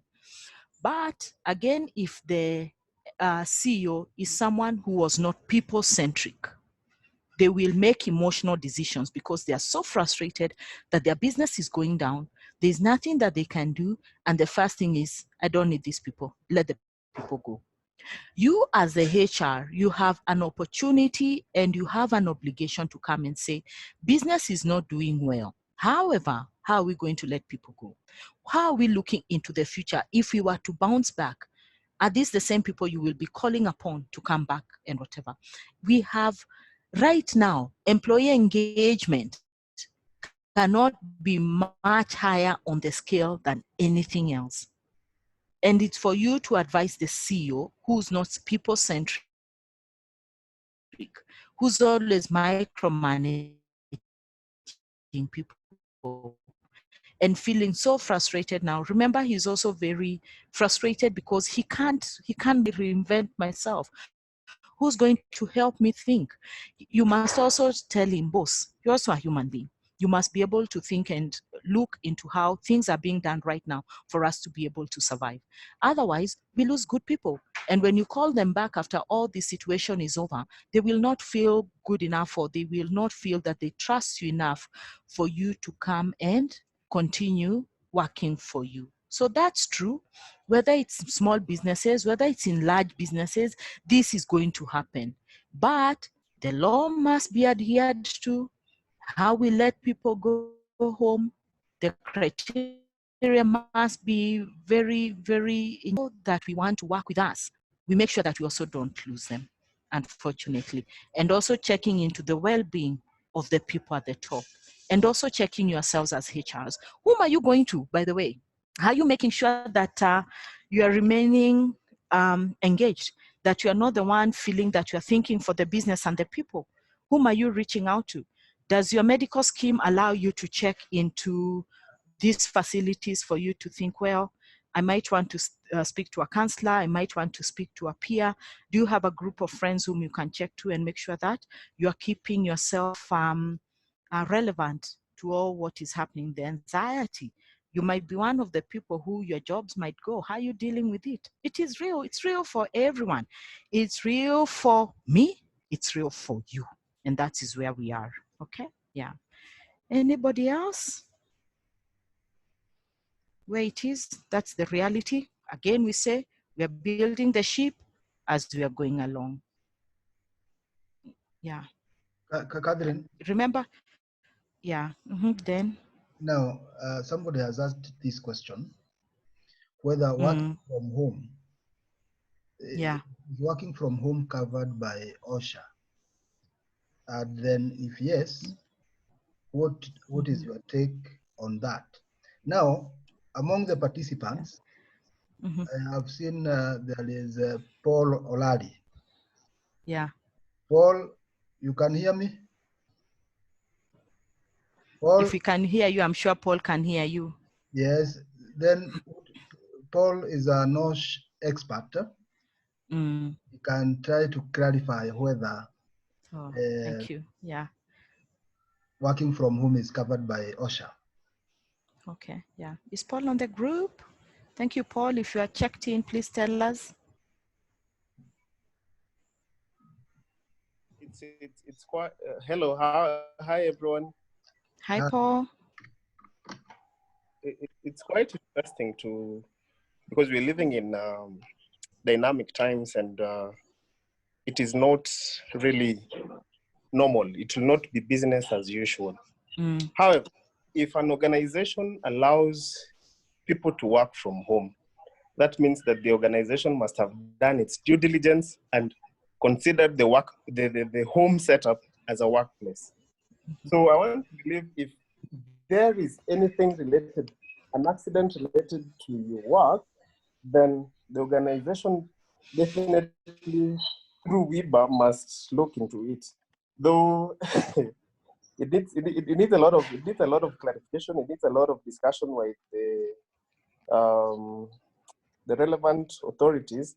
But ideally, as an organization, if you've already allowed people to work from home, then the workplace, the home would now become a workplace, and therefore, by obligation, the employer is bound to take care of your needs while you're at work. Okay, wow. So does that mean that if you have a straight WIBA, and that's why this discussion as HR, a straight WIBA is as dangerous as it is, and we all know. Your ability to enhance it to a GPA, GLA WIBA, you have a good opportunity. And I'm sure, and I'm not saying that some budgets are always what really constrains us to enhance our WIBA to 24/7, 365. So there is no gray area. If you have, last week when we were putting, 3 months ago when we started doing the remote at workplace, various jurisdictions, what the UK says about working at home is very different from what the law in Kenya says. What I'm trying to say is that we must interrogate all these things. And when we saw that we had no risk because we have an enhanced WIBA, we were home and dry. I ticked out and say, I'm okay for people to work at home. If they say, I went back to my insurance and say, tell me exactly what my risks are and what can I cover? What should I be aware of? What should I cover? Different jurisdictions came with things that are not unattainable and they're not sustainable for the business. So Paul, in terms of really having a straight WIBA, where sometimes it says that we need to be at the business premises for us to be covered, what is happening around WIBA? Do we have an opportunity for HR people to come and lobby and say, because this is the new way of working, do we have an opportunity for the law to be, and I know that takes a long time, but what's your take on that? Like you put it across, it's quite a gray area. It needs a lot of lobbying and it needs a lot of passion like that. I remember times back, in France. Someone needs to mute their mic, or a baby is there in the background playing happily away. Yeah, thank you. Where an employee was out on a business trip, and it happened that this employee, by virtue of my network is bad. He went out and of course engaged in extra. I don't know how I can put it in a sober way, but later on the employee passed on as a result of this using drugs, and the court ruled that the employee was at work. So as it is to have this discussion as to how far can we go, how will you put our homes as a workplace, or rather, what exactly, at which point will it be on your desk, will it be in your car, where exactly will it be? So it is a risk that the employer and the authorities will need to have a sitting and agree on the dynamics of it. So as it is, I don't have a specific, and it is totally great. Yeah. Okay, yeah, totally great. Let's continue engaging. I think that's a very delicate discussion that everybody is buzzing around it. There is no one answer that fits all. We need to lobby some of these policies that need to be updated, amended. And I keep on saying is that, you know, these laws affect me and you and everybody else. So even as we try to lobby for them, let's remember that they should be progressive and they affect me and you. The laws that you make, thinking that we want to disadvantage other people, also disadvantages you. Okay, great. Anybody else with what they have done in this area? Preparing people. I know some people have asked for to bring their seats at home from the office. Anybody? Apart from just equipment, I know also people have requested for chairs to be brought into the workplace, to homes. Okay, then we can continue. Okay, so what are some of the strategies that we can put around employee engagement? You can see the screen, you know, the strategies, and we say that it must be a strategy that is anchored in your business objectives. We need to look at recognition. We need to look at the valuable input that employees bring to the table. There must be motivation and relationship building around. So when you look at those 4 blocks, there are really strategies that you can put in place. And I would like to challenge you and to look whether you have any in your organization. And I'm sure maybe some are implied, some you have maybe clear policies on how to do this. But if you don't have, then it's a good time for you to start looking at some of the things that you can quickly put in place for your business, especially during this time, and to discuss around your teams and to discuss with your senior management what are some of them that we can put in place to make sure that we are holding the business together, and people working on their own because they're not interacting with teams from time to time, they can be able to stay motivated and engaged in the organization. So moving on, people like recognitions. People like to feel that their input has been felt and they are recognized. It's nice when the CEO comes up and says, hey, Paul was able to do this week. People really feel happy. People feel motivated to go to the next level. So let's celebrate achievements. I keep on saying, praise in public, reprimand in private. Employees who are fully engaged in their work are often enthusiastic about the jobs they perform. They realize how much their work impacts the organization overall strategies. So one of the functions for line managers is to recognize their team members who have really done well. And I know some supervisors who are very short of giving recognition to, because someone did a better job than they do. But remember, you should always employ people who are more informed than you are, because it makes work easier as a supervisor. The role of a team member is actually to motivate and to provide leadership, and they're not supposed to be doing all that technical work. They're supposed to be the think tanks of the business.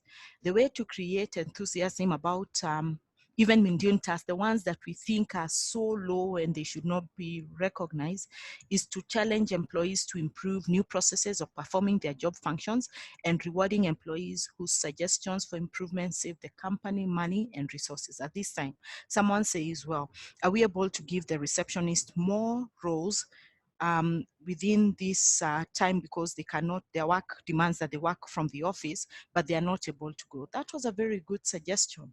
You know, instead of letting them go, can we tell them that we still value you? We still feel that you're part of the team. We know that your work demands that you're in the office, but right now you have to stay at home.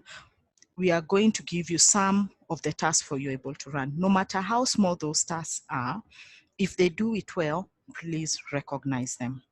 Motivation, workplace motivation comes from recognition such as promotion, advancement, assigning more new roles, employee strategy for improving engagement, creating opportunities from leadership roles, from deserving employees whose performance exceeds the company expectations.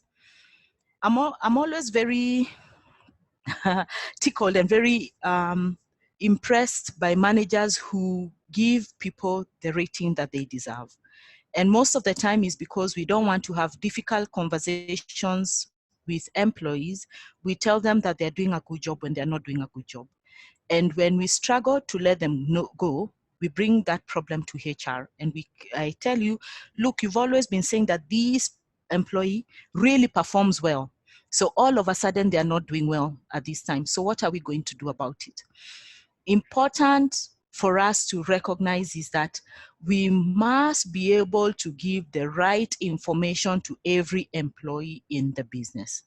If they need to improve on their performance and their attitude, and most of the time it's always about attitude, so that when you have a bad attitude towards your supervisor, and sometimes it can be because the supervisor is not supportive, we need to call out that bad behavior. Because if I have a bad attitude, I'm the one who's always having negative energy towards the team members, it means that also my work is affected. But sometimes also people have genuine problems which they're not able to tell their supervisors because they have no space, or their supervisors are not approachable enough, or they even know that the moment I tell my supervisor this is what's happening, they will not be able to hold that information in trust. Confidential, look at ways of motivating team members, celebrating successes.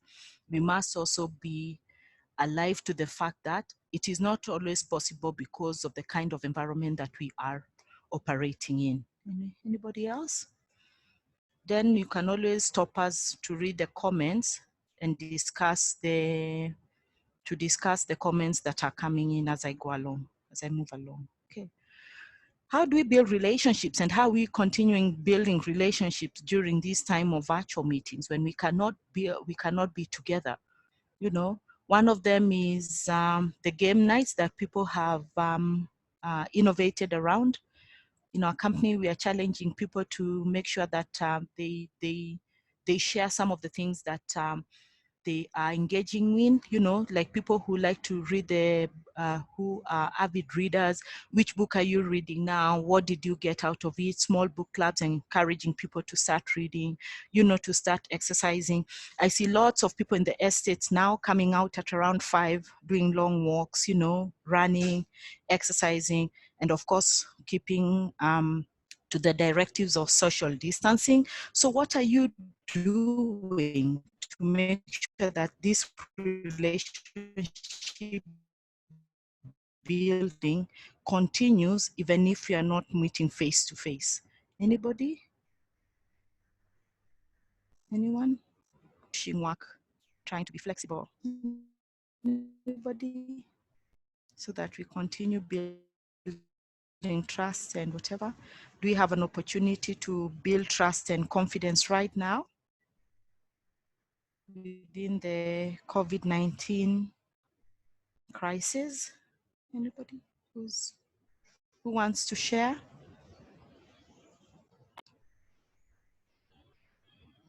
Hi. Hi. My name is Yvonne. For us, we normally have after the meeting when discussing maybe how the business is doing, what clients is supposed to see, we have a session with the CEO. He encourages us to read. He can pose a question like, what book are you reading? What are you doing to engage your mind? And we've been asked not to just sit at the desk.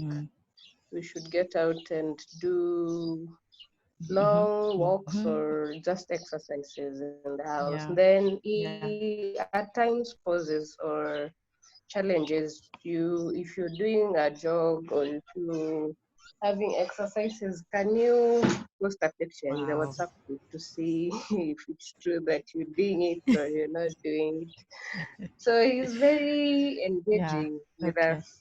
That's what has been happening. Yeah.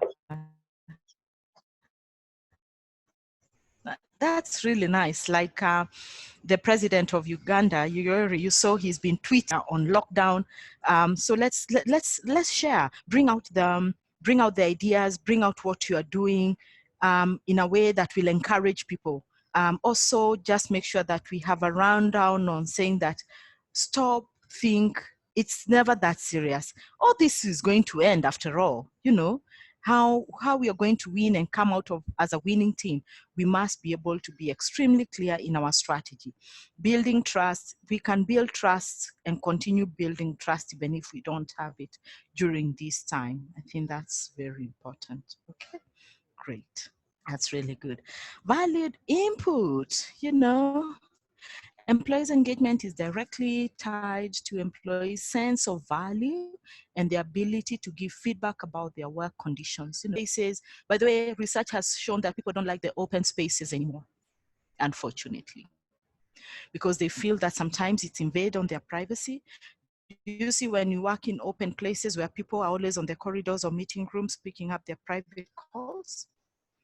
Unfortunately, that will continue, but how do you give people some resemblance of privacy, small little cubicles, instead of just a flat open space, you know, some small little cubicles just for people to interact closely, not very high walls, but people can say, well, this is my space where I feel encouraged enough to come, you know. So even when we hot desk, which is fine, and making sure that there is no work is a space and not a place, we can still feel fully engaged and we still feel that our privacy is not taken away from us.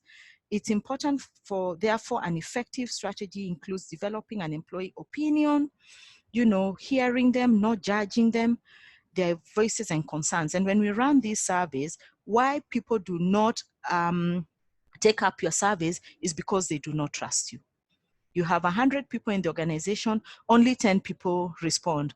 And in the coffee pot, they are saying, after all, they won't do anything about it, isn't it? It's because in the past, you have not done something about it. So how do you encourage, even say, those people who took up the survey, thank you very much. This is what was voiced. This is what we are going to do. And the people who did not take, we hope that even the 10 who have spoken, these are some of the things. So continue with that engagement, you know, and people saying, oh, they will find out who responded. I don't want to be seen the one who said, well, the supervisor is not supportive. So I'd rather be safe. You remember the 15% of the people I engaged, the rest of the 85 of us checked out long time ago? Those are the people who say, I don't want to say my opinion. After all, they do not care. I'm always on my way out. So really, naliwe lulao. After all, I already moved on. The most important component of employee survey is action plan. If you can be able to implement some of the things pretty quickly, please implement. Some things also require money. And one of the questions that people will never say that they're happy with is their salaries. So that is, whether that's a redundant question or whether it will continue being there, it's important, but what can we do about some of the things that are really quick wins? And most of the time is around our culture, our habits, our behaviors, and our values. So those are some of the things that we need to look out, and some of the things that can really be turned around very quickly, because we can have champions around it who really ascribe to those and rally other people behind to really support your employee engagement. Okay. Anybody else who's comment? So to be the one talking, yeah. I know it's past 2 hours. I'll be pretty fast in the rest of it. Anybody else? Comments that are coming in? What are we doing around those areas of valid input? recognition, valid input, relationship building, and motivation around your strategies, so you can craft policies around that. How do we recognize people in this organization? How do we motivate over the directive that was given by Central Bank last week, where they say that every CEO must have, every bank must have a succession plan regarding their CEO. If their CEO was to be replaced, who would be the person taking up the business? So it's alive, it's being looked at policy level. So is that something that also in your organization, if the CEO was to leave and he's a real engaging person, people love him, people do what, he's a true leader, would the business collapse? Would the business close? Or would the business continue running? Because people believe in your product, people believe in your employee value proposition, people believe in the brand, the people who work there. They would miss him indeed, but business would continue to grow and go to the next level, because you've already prepared people through recognition, their valid input, motivation, and you're continuously building up the relationships. Okay, great. Okay. Dan, did you want to say something before I go to the next topic? No. Anybody who has some burning unless someone else questions or inputs or concerns? Okay, thank you, Dan. Yeah. So very quickly, we've been having all those discussions around in terms of some of the activities that we can do, whether we are doing face-to-face, remote working, working across different geographical locations, induction programs for new employees. I keep on saying there is a big difference between orientation and induction. So go find out what those two things mean, and we can always have that discussion. You know, picnic at regular intervals, you know, take out people. These are real common things that I know you're all doing, and you try to do picnics, do the same like team building activities, you know, recognizing teams going together or two teams coming together, finance and HR, you know, quality assurance and HR, going out and seeing where do we synergize, where do we bring the business together, how do we relate with each other. Remember, the first thing I said about the connection, the story of the company going bad, it's always about the connection. Once I feel connected to you, and also be more engaged what the business wants to achieve. Social activities like family gatherings. I know where many organizations struggle and say it's a family sports day. They only come alone with their tracksuit. Where are my people? My people are busy. And we've planned for 300 people, only 100 people come. How disappointing. Just a very quick way of finding out whether people are engaged. You know, people don't want you to know who their family members are. And then celebration of big festivals, you know, birthdays, very simple ways of saying, well, it's Catherine's birthday, happy birthday, Catherine. Even if it's auto-generated email that morning that I find it, or on my email bulk SMS that you have, you select and do things that really can make people feel that they belong here, they have a sense of resemblance. So it's not just when the time comes and, poor performance, Catherine, you're not doing well. You need to check in into a PIP, you must do better. But even when things are going well, remember recognition, valued input, motivation, those things really must come into play. So a daily column from the CEO, like what people are doing right now, upgrade and recognize employees for significant business achievements. We've been looking for this big order. It has come in, XYZ, really worked through it, but also the team that works behind it was this team. We congratulate them. This is part of our pillars for the business. Let's celebrate that team, you know, and everybody feels connected, you know. So when even the champagne is being popped, everybody is there to celebrate because they have brought something to the business. So recognize small wins, recognize big wins. Employee suggestions, whatever quick responses I have said before, sometimes they work, sometimes it doesn't work. It will never work. So don't belabor the fact that if you don't have a trusting organization, it will never work. Your suggestion box will be put there, and all people put there, they will never put their names. Some will be malicious because they want to be malicious to other people. So it must have a very balancing point on how your suggestion system works and your complaint systems work. So because they can be very muddled between the reality and sometimes what the reality and the perceptions. Internal magazines, newsletters, intranet, internet, what are you using it for? Spending face-to-face when we come back, facts, frequently asked questions for the business, online ask the CEO inbox, you know, and he takes time to respond. I know CEOs are busy, but getting just a personal email, you know, dear Catherine, you asked about where the business is headed. This is what I think, and we can have lunch with you next week and we discuss this, you know. So things like that, really, and staff awards. Okay, great. We're almost coming to the end. Almost coming to the end. How are people feeling? Good? Show me like this if you're feeling okay. Great. Okay. Nice. Yeah, can see we're engaged. Yeah. So how do we manage employees? Okay. Someone wants to come online? Anyone? Anyone? Okay. So we can do the surveys, discover what motivates your team, how you're going to be loyalty, what genuine makes you keep your employees happy, you know, and happiness is a real state of mind that I desire to be in, because half the time I'll be happy for 2 minutes and then I think this is not working and my emotions are going to change between fear, sad, happy, angry, you know, those 4 emotions that really come to play. And that's why I say the moment that you are very self-aware of yourself, you know how engaged you are, whether I'm fully engaged to the organization that I work in or I'm just a satisfied employee. A satisfied employee only gives the bare minimum that the business wants. But an engaged employee goes over and above their call of duty to be able to be where they want to be. Okay, so so important things in the employee engagement. You can read this in our in the notes that I are going to set out.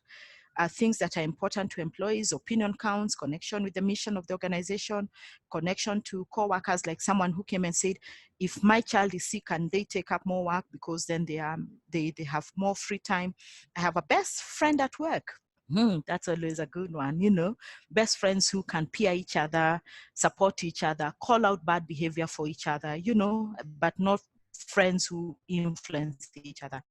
I know in many organizations where I've worked in, I have come out with really good friends over time. You know, I can still call out to them. We go out, hang out for a coffee, you know, have a good discussion, mentor ourselves, have really credible things that we are socially connected on. So if you can have that, and also people will find lifetime partners in the business. So what are you doing about that? People who fall in love, you know, and they are your star performers, and your policy says that they cannot work together. What are you doing about it? Have you changed your policies around that? Of course, they cannot supervise each other, but will you tell them one of them has to leave the business? Or you can support ABC are coming together and we will go for this big wedding. So what are we doing in terms of those kind of policies to make sure that people don't hide behind they going for coffee, colleague meets them, and this is true, and comes and says, shh, shh, shh, shh, shh, shh, shh, shh, shh, you know, and the shh, shh, shh goes to the coffee pot, shh, shh, shh, and they just feel, my God, where is this? People can't even let us do our own business, you know, and come to HR and say, we have fallen in love, you know, and we are going to get married and stuff like that. And people's in private business anyway. Someone talked to me about my progress, opportunities to learn and grow. So the final one is elements of employee engagement: ability to make a commitment to your staff and to yourself and to the organization, ability to motivate yourself as an individual to be self-aware of who you are, the ability to have a trusting environment that I will be listened to, things that are confidential remain confidential, the ability to be loyal to the brand and the brand to be loyal to me. Okay. So, and we can go through them. The building blocks are there: two-way traffic, development focus, effective internal cooperation, commitment to the employees' well-being, and good quality line management. So the benefits, you cannot overemphasize that a happy employee, an engaged employee, translates into an increased bottom line for the organization. And these times could be difficult because the global economy has really slowed down. But when the cream rises to the top, will you be the cream? Thank you very much. Comes to the end of our presentation. If you have any questions, any comments, it's time for us to take out the learnings. Then can unmute everybody. Everybody can someone who wants to speak can unmute. Takeaways. Yeah. Yeah, I mean, unmute when you want to speak so that we get away the takeaways from these.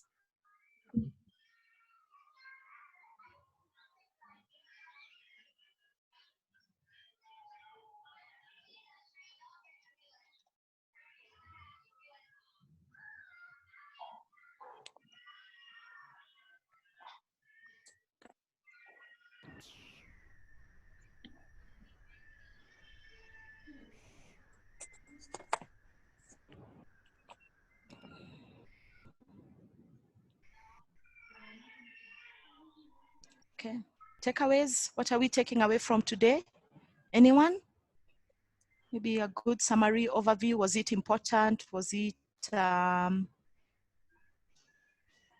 well worthwhile your time this Saturday morning?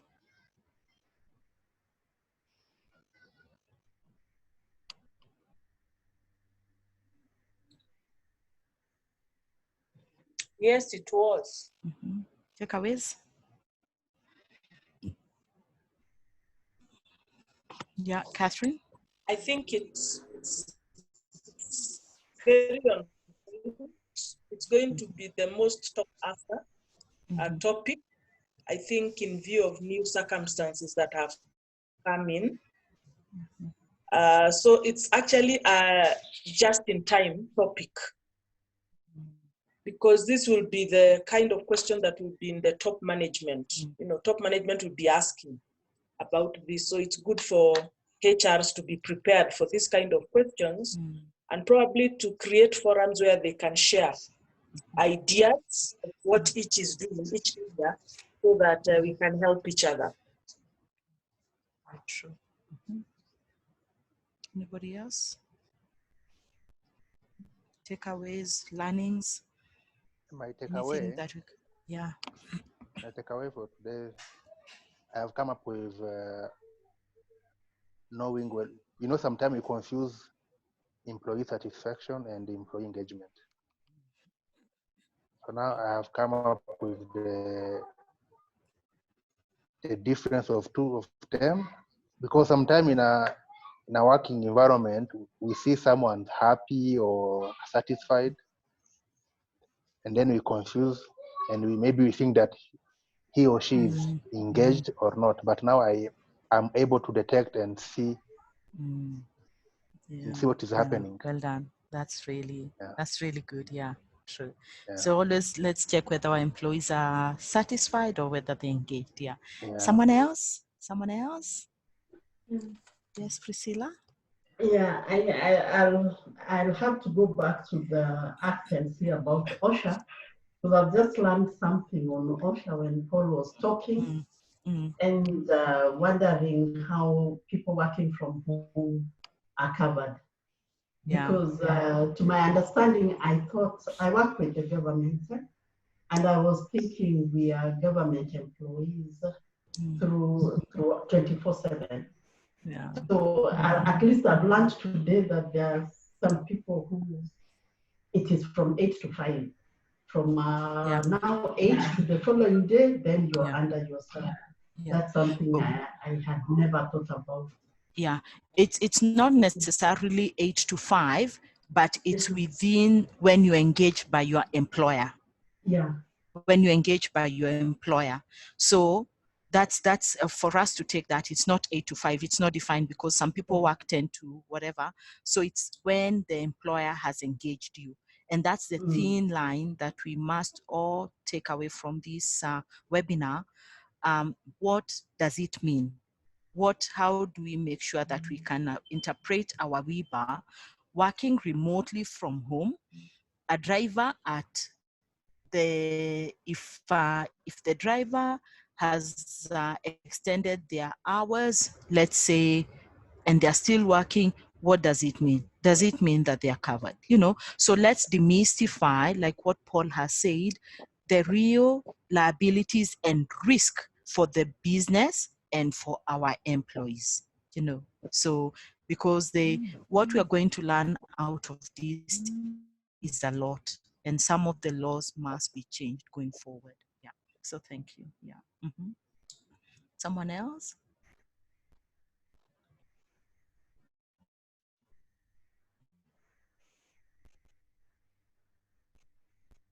Hi. Anybody else? Hi. Here is Esther. Hi, Esther. Hi. Oh, okay. I can say today I have learned more about employee engagement. I always knew employee engagement was where an employee is understood what the company needs to do to make sure that they make their employee more engaged. So I've seen the part of connect, career, clarity, all that. And I think I'm good. Thank you for that presentation. You're most Thank welcome. you. Yeah. Okay. Anybody else? Anything? Yeah.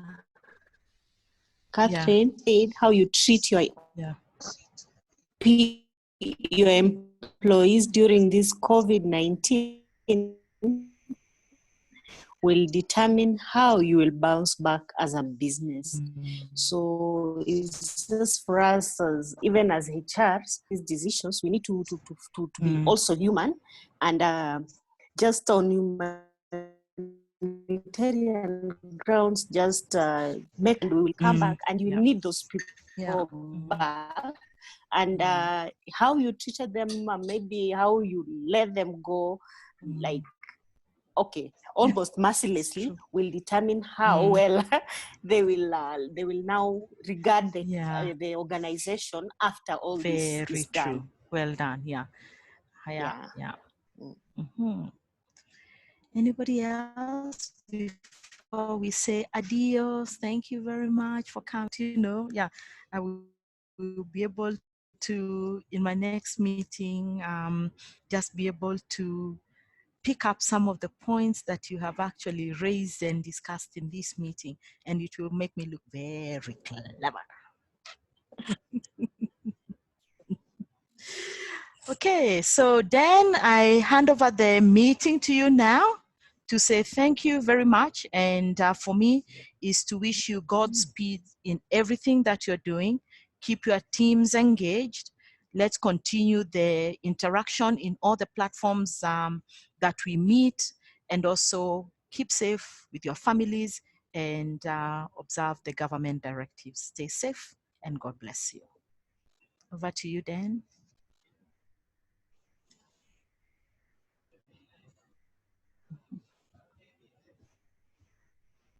Dan, unmute your mic. Yes. Thank you. Mele wants to say something. Who wants to say something? Nelly. Okay. Vindu. Okay. Hello. Hi, Mary. Hi, how are you? Good, thanks. And you? I'm fine, thank you. So today I've learned something which I'd not even imagined. Like for this season of COVID-19, I think private organizations are more affected because like in public organization where we work for the government, you find that we have got duty rosters whereby there are those weeks we are supposed to go to work. But as at yesterday, I was talking to someone And that person told me that they have been stopped from going to work. So she was thinking, if this thing is coming to an end, she will not go back to the same employer. She will go back to job searching. So today I've learned that the way we are going to treat these employees today, it will determine the way they will come back to our organizations. Also, I've learned that we should, as HR team, we should look at the ways we treat them. Because sometimes you may see people are demotivated, but we don't look at the root causes why they are not motivated. So at least I've learned something to think about it and even to take at my workplace. Thank you. You're most welcome. Glad to hear that. And we're all learning from each other. Remember, we are building the ship as we go by. Nobody has the correct answers during this time. Yeah, but we have a great opportunity to start building employee engagement from today. Yeah, okay. So thank you very much once again. Then we can end the meeting by everybody saying bye. Bye. Now, thank you very much, everyone, for finding time to participate in today's training. It has really been an enjoyable moment for all of us. And from the comments, I see we've had great learning opportunity. Thank you all. Stay safe. For purposes of getting your certificate, kindly log into achlp.biz.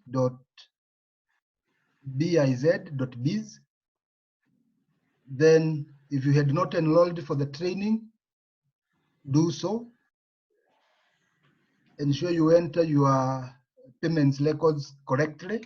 Maybe I could share the screen for that.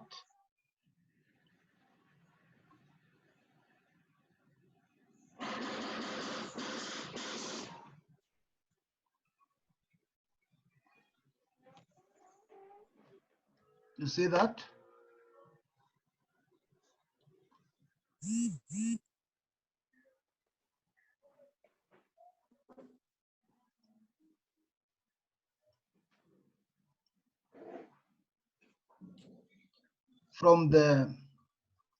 Once you log into your system, you'll be able to find the tech courses.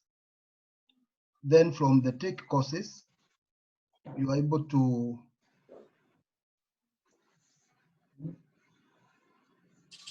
enter your payment details. Then you'll find your courses under my courses. You can see that.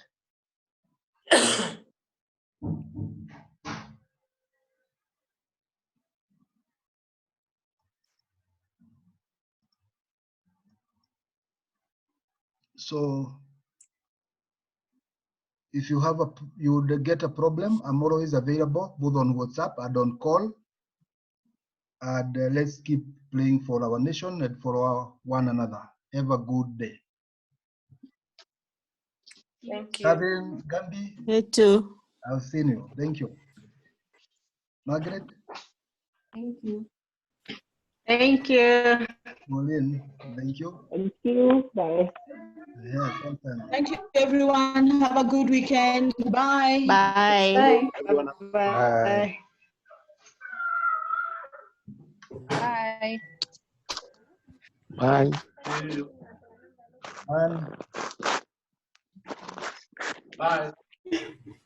Bye. Wait, no?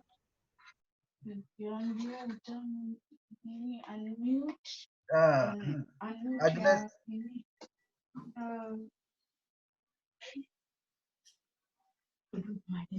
Unmute your mic. Bye. Bye. Bye. Bye. Thank you. Bye. Bye.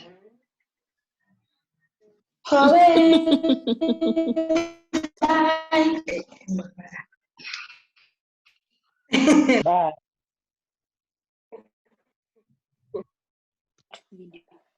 Bye. Welcome.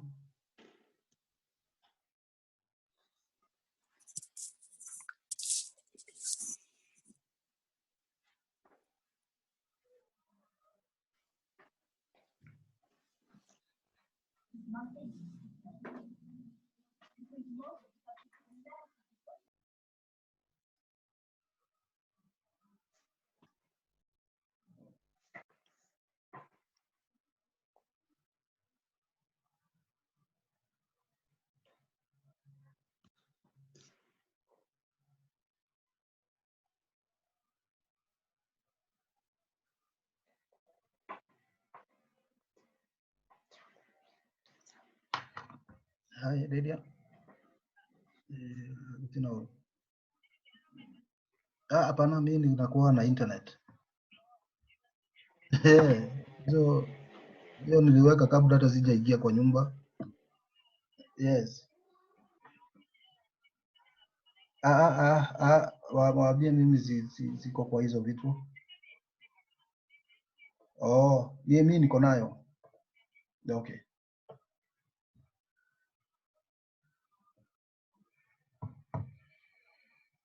Mire.